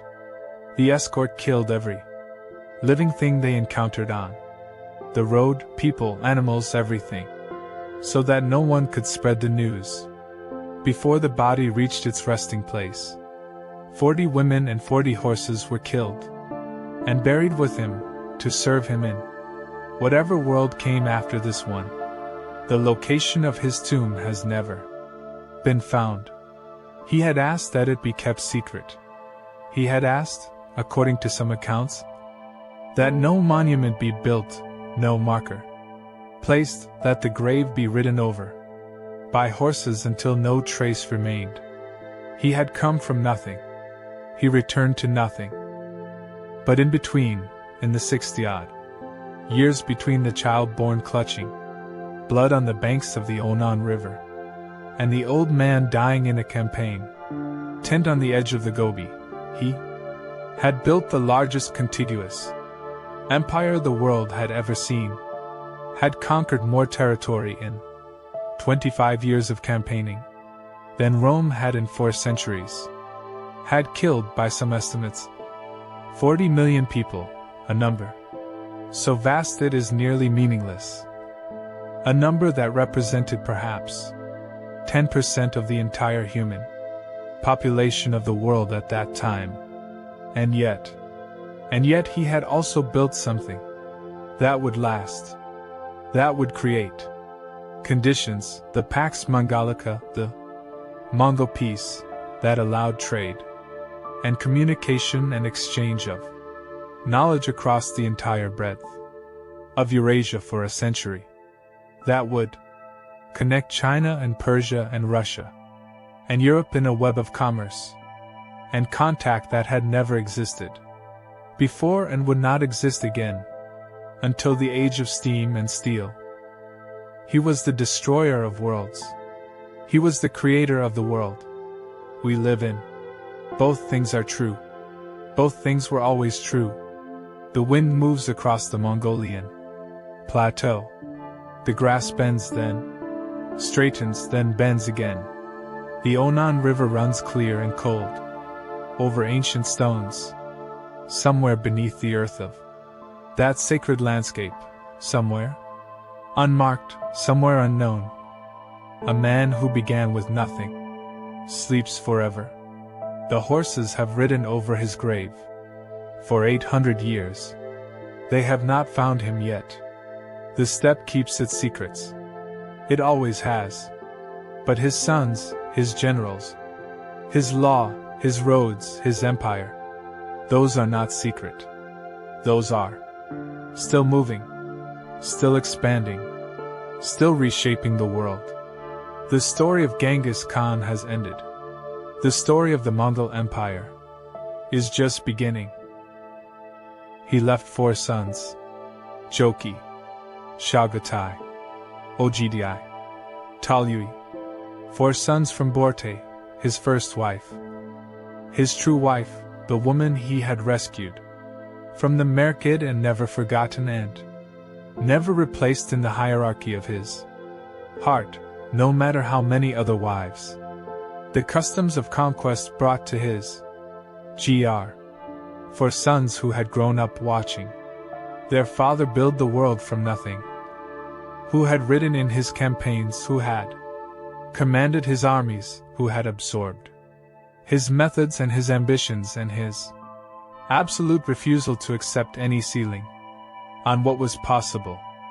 4 sons who did not entirely agree with each other. This was the first great problem of the succession Genghis Khan had known.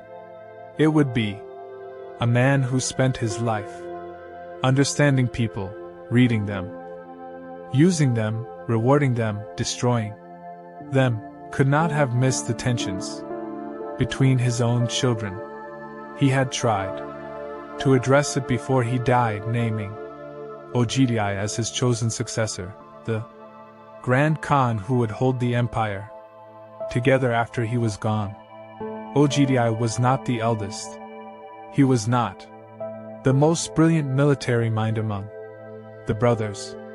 But he was the most politically gifted, warm where Chagatai was cold, generous where Joki was suspicious, steady where Talyui was volatile. He could sit in a room with people who despised each other and make them feel, temporarily, that cooperation was possible. The empire needed that more than it needed another conqueror. The Kurultai of 1229, the Great Assembly, held after the appropriate mourning period, confirmed Ogdi as Grand Khan. Confirmed, not simply accepted. The Mongol system required that even a named successor be ratified by the assembled leadership. Power was not simply inherited. It was recognized, and recognition required. Performance required, presence required. The ability to command a room full of the most dangerous men in the world and make them nod. Ogdi made them nod. And then he got to work. What Ogdi understood, what made him a genuinely great ruler, even if history has somewhat buried him under the shadow of his father and his nephew Kublai, was that conquest and governance are entirely different arts. His father had been the supreme master of conquest. He had been less interested in what came after. He had burned cities that resisted and moved on. He had installed governors and ridden away. He had treated the empire as a military problem rather than an administrative one. Ogdi treated it as an administrative one. He built Karakorum. The capital of the Mongol Empire rose on the Orkhon River in central Mongolia. A planned city, constructed with the labor and expertise of craftsmen brought from across the conquered world. Chinese architects, Persian administrators, Nestorian Christian priests, Buddhist monks, Islamic scholars, all of them working in the same city under the same law, serving the same Khan. Karakorum was not enormous by the standards of the great cities it now nominally ruled. A traveler named William of Rubruck, who visited in 1254, noted with some disappointment that the city was smaller than the village of Saint Denis outside Paris. But size was not the point of Karakorum. The point was what it represented. For the first time in history there was a single administrative center for a territory that stretched from Korea to Hungary, from Siberia to the Persian Gulf. A single place where the threads of the largest empire ever assembled converged. A single court where a merchant from Venice could sit beside a diplomat from the Song dynasty, could sit beside a Sufi mystic from Persia, could sit beside a Korean Buddhist monk, and all of them were subject to the same law. All of them were guaranteed the same protection on the roads they had traveled to get there. Those roads. The roads are essential. The YAM, the relay station system that Genghis Khan had established for military communications, was expanded enormously under Ogdi into something that functioned more like a continental postal system and highway network combined. Stations were placed every 25 to 30 miles across the entire length of the empire. Each station maintained fresh horses, food, and accommodation for official travelers. A message could travel from one end of the empire to the other, from Karakorum to Persia, from China to Russia, in weeks rather than the months or years it would have taken otherwise. Merchants used the YAM. Diplomats used the YAM. Scholars used it. Priests used it. The roads that had been built for war became, in the peace that followed, the arteries of the largest free trade zone in the medieval world. Because this is what the Mongols created, and this is the thing that almost no one talks about. When they talk about the Mongol Empire, they created safety. Not the safety of walls. Not the safety of isolation. The safety of law, consistently enforced across an area so vast that no previous civilization had even imagined governing it. Under the Mongol Yasa, merchants traveling the Silk Road were under the protection of the Khan. To rob a merchant under that protection was to invite the same response that murdering an ambassador had invited: total, overwhelming, exemplary punishment. The Mongols were not sentimental about enforcement. They did not issue warnings. If you robbed under the Khan's roads, the Khan's armies came. The result was astonishing. A Venetian merchant named Marco Polo, who would travel the Silk Road a generation after the peak of Mongol power, when the system was already beginning to decay, described a road so safe that a woman could walk it alone, carrying gold on her head from one end of the empire to the other, without being harmed. This was probably an exaggeration, but the exaggeration was rooted in something real. The roads were genuinely safer than they had ever been. Trade moved at a volume and speed that the pre-Mongol world could not have imagined. Goods that had previously taken years and multiple middlemen to travel from China to Europe now made the journey in months, with a security that encouraged investment and risk. Silk, spices, porcelain, paper, gunpowder, the compass, noodles, playing cards. These things did not simply appear in Europe by accident. They traveled the roads that the Mongol conquest had made safe. They moved through the network that violence had built, and peace was now filling with the ordinary commerce of human curiosity and greed and hunger for the new. The Pax Mongolica, the Mongol peace, was not gentle in its origins. Nothing about the Mongol Empire was gentle, but what it produced in the century between roughly 1250 and 1350 was the most connected the world had ever been. A globalization before the word existed. An exchange of ideas and goods and peoples and diseases. Yes, diseases too, we will come to that, across the entire breadth of Eurasia that would shape the world for centuries to come. Ogdi set this in motion. He deserves more credit than history gives him. He also kept conquering, because the Mongol system was not designed for stasis. It was built on momentum. An army that stops conquering is an army that starts consuming the resources of the territory it already holds, and the Mongol economy, still fundamentally pastoral, still dependent on the surplus extracted from conquered agricultural peoples, needed new territory to absorb the pressure of a military machine that had been optimized for expansion. So the expansion continued. Korea, conquered after a brutal series of campaigns that devastated the peninsula. Persia, consolidated and administered the final destruction of the Jin dynasty.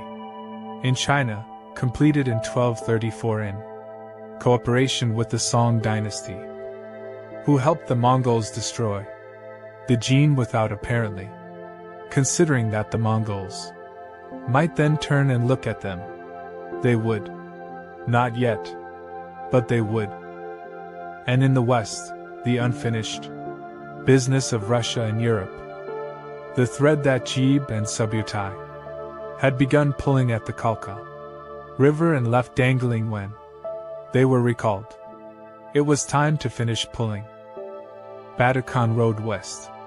He was the son of Joki, which made him the grandson of Genghis Khan, which made him a prince of the blood, which on the steppe meant he commanded by right.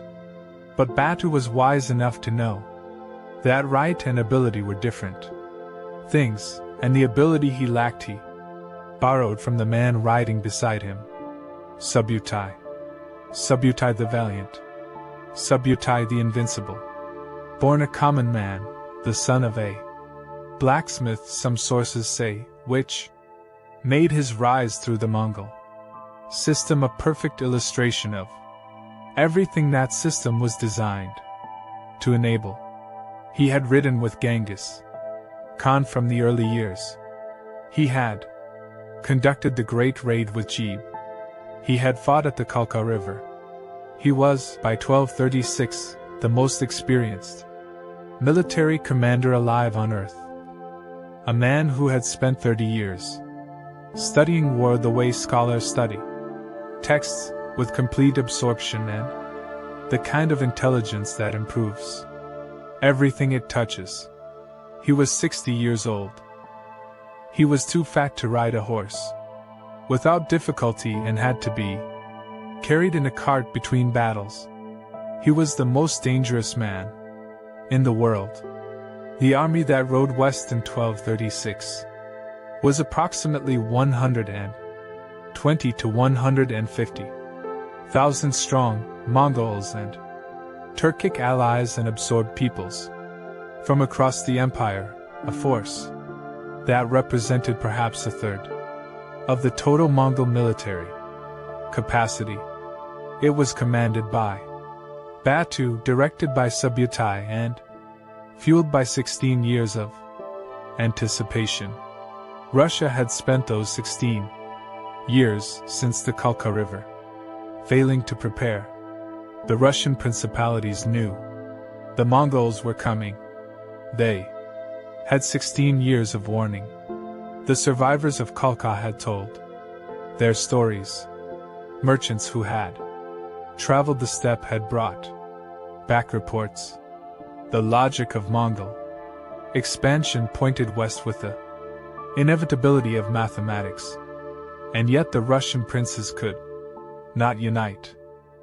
The political structure of Russia in the 13th century was a constellation of city-states.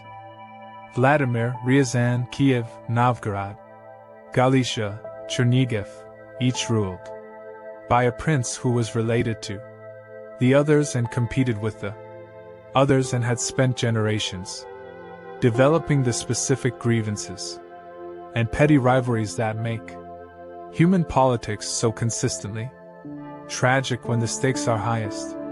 When the Mongols crossed the Volga River in the winter of 1237, winter chosen deliberately because frozen rivers become roads for cavalry, and cavalry on frozen rivers moves faster than armies that expect the winter to protect them. Each principality faced them alone. Ryazan sent to Vladimir for help. Vladimir sent none. The prince of Vladimir believed the Mongols would be satisfied with Ryazan and move on. Ryazan was destroyed. Not weakened. Not occupied. Destroyed. The city was burned to the ground. The population, those who did not flee, were killed or enslaved. A chronicler recorded that no one was left to weep for the dead. The city that existed before December 1237 never recovered. The Ryazan that exists today was built on a different site. Vladimir was next. The Prince of Vladimir, who had refused to help Ryazan, now sent his sons out to fight the Mongols. In the field, a decision so catastrophically wrong that it reads from the distance of 8 centuries like a kind of madness. The sons were destroyed in the field. The Mongols then besieged Vladimir itself. The city fell. In 4 days, the prince fled. He was caught and killed on the banks of a frozen river. City after city fell through the winter of 1237 to 1238. The Mongols moved with a speed that the Russians found incomprehensible. How could an army move that fast through Russian winter? How could they sustain themselves? How could they attack here and here and here simultaneously, when any rational army would be confined to a single axis of advance? The answers were logistical and tactical, and ultimately beside the point. The point was that they did. The point was that the frozen rivers that had been Russia's winter defense became Mongol highways. The point was that Subutai's operational planning was 60 years ahead of anything Europe or Russia could produce. They turned toward Novgorod.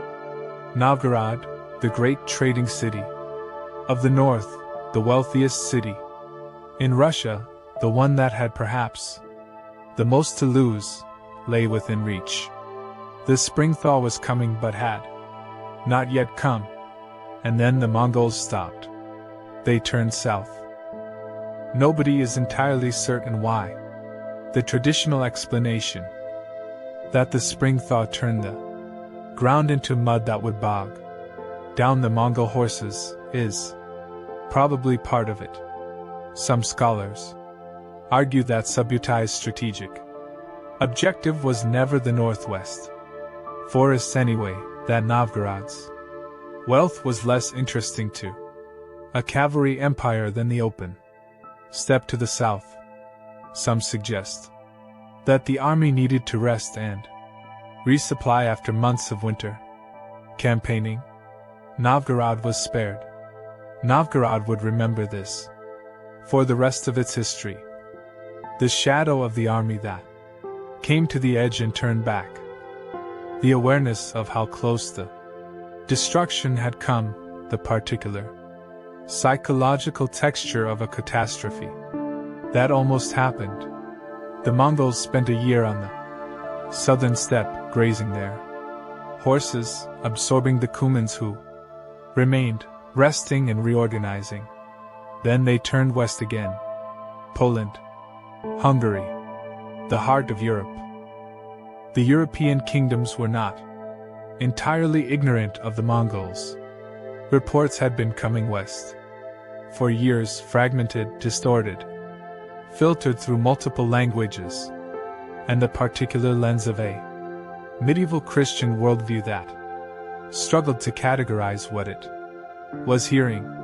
Some Europeans initially believed the Mongols might be the legendary Christian kingdom of Prester John coming to help the Crusaders.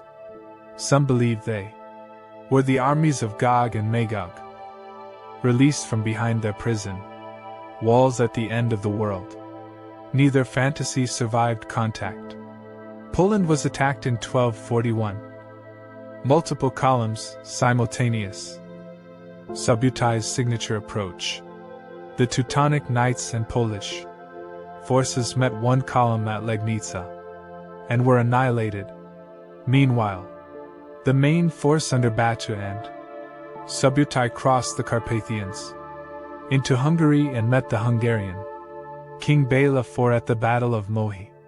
Mohi was a masterpiece. The Hungarians had learned from the Russian disasters. They chose a strong defensive position near a river crossing, protected their flanks, concentrated their forces. They believed they had denied the Mongols their usual room to maneuver. Subutai crossed the river at night, downstream, with a separate force. He encircled the Hungarian camp. Before dawn, the Mongols attacked. from multiple directions simultaneously, using catapults and fire projectors, and noise and the sheer psychological terror of a people who had heard what happened to Russia. The Hungarians broke. But Subutai did something unexpected. In the pursuit, he deliberately left a gap in the encirclement, a road of apparent escape. The fleeing Hungarians poured through it, strung out over miles, exhausted and panicked. Then the Mongols ran them down at leisure. 60 to 70,000 Hungarian soldiers died at Mohi. The road to Vienna was open. Western Europe, France, the Holy Roman Empire, England, had nothing between them and the Mongol army, except distance and the gradually improving weather. And then Genghis Khan died. In December 1241, far away in Karakorum, the Grand Khan died. The news traveled the Yam westward, and Batu Khan, who was a prince of the blood, who had a voice in the succession, who could not miss the Kurultai that would determine the future of everything he had helped build, turned his army east. Europe exhaled. It did not know why the Mongols had left. It did not know about Genghis' death. It saw only that the army that had seemed unstoppable had stopped and then turned around and was gone. The chronicles written in the months that followed attributed the withdrawal to prayer, to divine intervention, to the Mongols' fear of the European winter, which was, objectively, milder than the Russian winter they had just campaigned through without difficulty. Europe told itself a story about why it had been saved. The true story was simpler and stranger and entirely outside Europe's control. A man had died in Mongolia, and the world had changed direction. The empire that Genghis left behind when he died was the largest the world had ever seen, but it was already, in the ways that matter most, beginning to change. The succession crisis that followed Genghis' death was the first deep crack in the structure. The Kurultai of 1246 eventually settled on Gayuk, Genghis' son, a man of limited ability and considerable spite, who had spent years feuding with Batu Khan over matters of precedence and pride that seemed trivial against the scale of the empire but consumed enormous political energy regardless. Gayuk died after less than 2 years as Grand Khan, possibly of alcoholism, possibly of the accumulated wear of a body that had never been entirely sound. The next Kurultai shifted power. The line of Genghis was set aside. The line of Temüjin, the youngest of Genghis Khan's 4 sons, the one who had inherited the Mongolian heartland and the largest portion of the army by the custom that gave the youngest son the ancestral home, came to power. Monk Khan, Temüjin's son, became Grand Khan in 1251. Monk was serious, disciplined, and genuinely competent. He audited the empire's finances, discovering levels of corruption among the governors that would have horrified his grandfather, and reformed them with characteristic Mongol decisiveness. He launched new campaigns against the Song dynasty in the south, against the Islamic world in the west, pursuing the completion of the conquests that had stalled during the succession struggles. He sent his brother Hulagu west with the largest army assembled since Genghis Khan's Khwarezmian campaign. The target was Baghdad. Baghdad was not simply a city. Baghdad was the center of the Islamic world, the seat of the Abbasid Caliphate, the spiritual and cultural capital of a civilization that stretched from Spain to Central Asia, home to the greatest library in the medieval world, the House of Wisdom, where for 4 centuries scholars had gathered and translated and preserved and created Greek philosophy, Persian astronomy, Indian mathematics, Arab medicine, all of it flowing into and out of the city on the Tigris like the river itself, constant and nourishing. The Caliph al-Mustasim was not a strong man. He was surrounded by advisors who told him what he wanted to hear, who assured him that the Mongols would not attack the seat of the Caliph, that God would intervene, that the Islamic world would rise in defense of its heart before the walls were reached.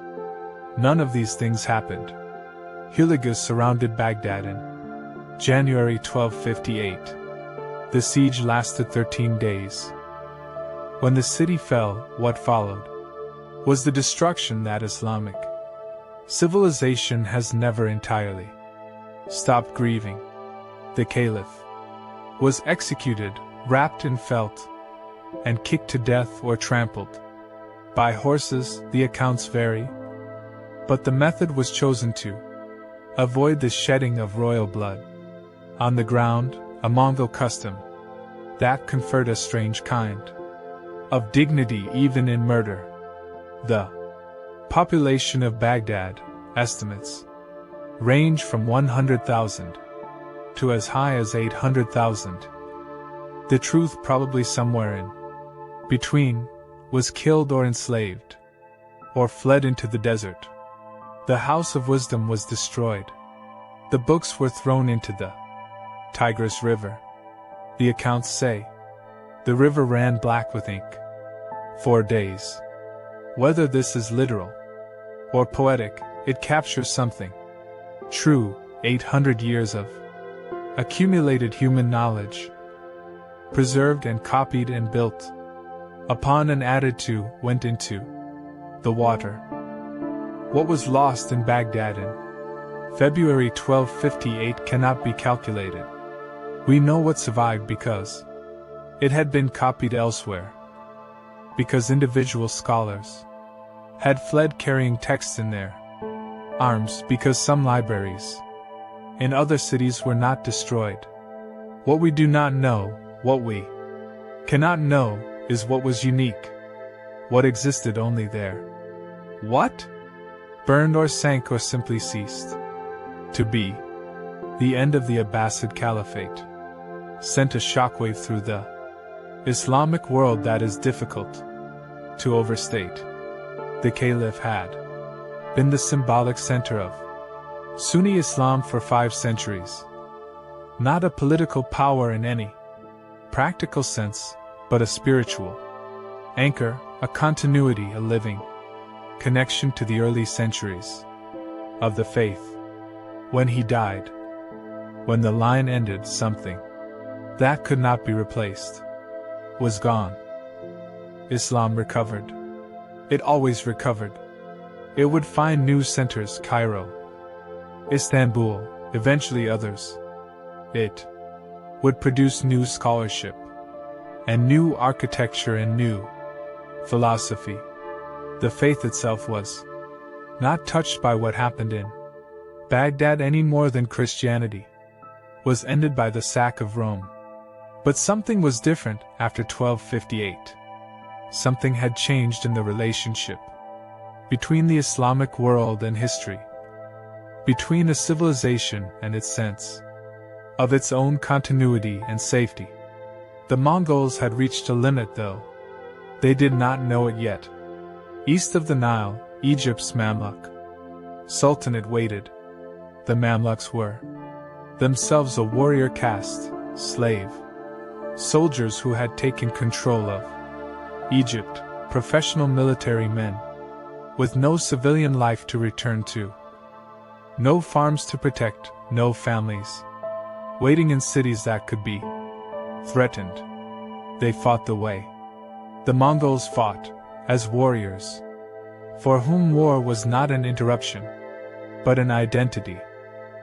At Ain Jalut, the spring of Goliath. In September 1260, the Mamluks met the Mongol advance force, and the Mongols lost. For the first time in decades of expansion, for the first time since the campaigns of Genghis Khan had begun in earnest, a Mongol army was defeated in open battle and driven from the field. The Mongol advance into Africa stopped. It would never resume. Monk Khan was dead by then, killed during the campaign against the Song dynasty in 1259, the third Grand Khan to die in less than 20 years, and the succession crisis that followed his death was different from the ones before it. This time, the empire did not fully reassemble. Monk's brothers, Kublai in the east and Erik Bok in the Mongolian heartland, both claimed the position of Grand Khan. Both held Kurultais. Both were recognized by different factions. A civil war erupted. Mongols fighting Mongols, the first time the empire had turned its machinery on itself with full force. Kublai won. But winning cost something that could not be recovered. The fiction of a unified empire, of one Khan ruling all the territory, from Korea to Hungary, was over. The reality from 1260 onward was, for successor states, the Yuan dynasty in China under Kublai, the Ilkhanate in Persia under Hulagu's descendants, the Golden Horde in Russia and the Western Steppe under Batu's descendants, and the Chagatai Khanate in Central Asia. They would trade with each other along the Pax Mongolica routes. They would sometimes ally with each other. They would also, with increasing frequency, fight each other. The empire was fracturing, but fracturing slowly, magnificently, the way a great glacier fractures, not disappearing, but changing form, releasing enormous energy in the process, shaping everything it touches even as it changes. And in the east, in China, in the court of Kublai Khan, in the city that would become the most magnificent in the world, the story of the Mongol Empire was entering its most extraordinary chapter. Kublai Khan, grandson of Genghis, son of Talyui, brother of Monk and Hulagu, a man who had grown up in the camps of the greatest conquerors in history and decided, with the particular genius that skips generations and appears without warning, that what he wanted to build was not an army. He wanted to build a civilization. He moved his capital to China. He took a Chinese name for his dynasty, Yuan, meaning the origin, the source. He wore Chinese robes in court and conducted Mongol ceremonies in private. He employed Chinese scholars and Persian astronomers and Tibetan Buddhist monks and Nestorian Christian doctors and Venetian merchants. One of those Venetian merchants was a young man named Marco Polo, who arrived at Kublai's court in 1275 and stayed for 17 years and then went home and told stories that Europe did not entirely believe. Streets paved with stone, paper money used for commerce, a postal system that crossed a continent, cities of 1 million people, coal burned for heat, eyeglasses, printing, a navy, a civil service selected by examination rather than birth. China under Kublai Khan was the most advanced civilization on earth, and it was ruled by the grandson of a man who had been born in a felt tent on the banks of the Onan River. The steppe had conquered the world.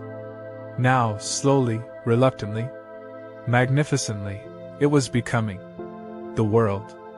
The grass bends on the Mongolian plateau.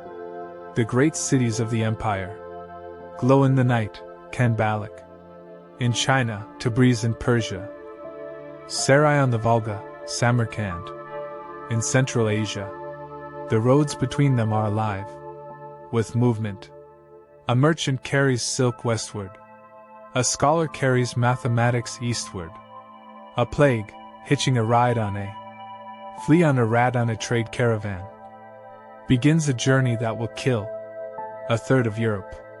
The Mongol peace, the most connected the world had ever been, the most dangerous the world had ever been. Both things, as always, true. At the same time, the empire breathes. It is at its height. It will not stay here. Nothing does. The empire is at its height. The roads are full. From the shores of the Pacific Ocean to the banks of the Danube River, 4 million square miles of the Earth's surface move to a single rhythm, a single law, a single will that was born in a felt tent on the banks of the Onon River and grew until it covered the world. The man who built it is gone, but what he built is still standing. His sons rule. His grandsons rule. His great-grandsons sit on thrones in China and Persia and Russia. Thrones that did not exist before. Their ancestor decided that the world was too small to remain divided. The roads hum with merchants and diplomats and monks and soldiers, and spies and scholars. Silk moves west. Gold moves east. Ideas travel in both directions at once, carried by people who could not have made this journey in any previous century, because the roads were not safe and the borders were not open and the world was not yet connected in the way that one man's vision connected it. This is the Mongol peace. This is what violence built. This is what the world looked like at the height of the largest empire in human history. But nothing stays at its height forever. The sons are arguing. The grandsons are fighting. The 4 khanates are pulling apart at the seams, each finding its own identity, its own religion, its own language, its own reason to exist, separately from the others. And far to the west, in the cities of Europe that the Mongol army reached, and then inexplicably left, something is stirring. A memory, a fear, a knowledge that the army that turned back at Vienna turned back not because it was defeated, not because it was stopped, not because anything human stood in its way. It turned back because a man died in Mongolia, and the Europeans who survived cannot quite decide whether to be grateful or terrified that the only thing that saved them was an accident of mortality 10,000 miles away. The greatest military force the world had ever assembled is beginning, slowly, imperceptibly, the way all great things begin to end, to become something it was not before, something human, something mortal, something that can be defeated. In Part 2, we follow the empire into its final chapters. We will talk about the military machine that made it all possible, the tactics, the weapons, the psychology, the genius that turned 100,000 horsemen into something no army on earth could face and survive. We will watch the 4 khanates pull apart, each one becoming its own story, each one ending in its own way, each one leaving behind something the world still carries today. And we will ask the question that historians have argued about for 8 centuries, the question that has no clean answer, no comfortable resolution, no simple verdict. What did the Mongols leave behind? Was it destruction? Was it connection? Was it the plague that killed a third of Europe, or the trade routes that carried the Renaissance? Was it the terror or the tolerance? Was it the burning of Baghdad, or the libraries of Samarkand? Was Genghis Khan the greatest monster in human history? Or the man who made the modern world possible? Part 2 is coming. Until then, let the steppe stretch out before you. Let the wind move through the grass. Let the fires of Karakoram burn low in the darkness. The story is not over. It is only resting. Sleep well, sleepy America family. The Empire will be waiting for you when you wake.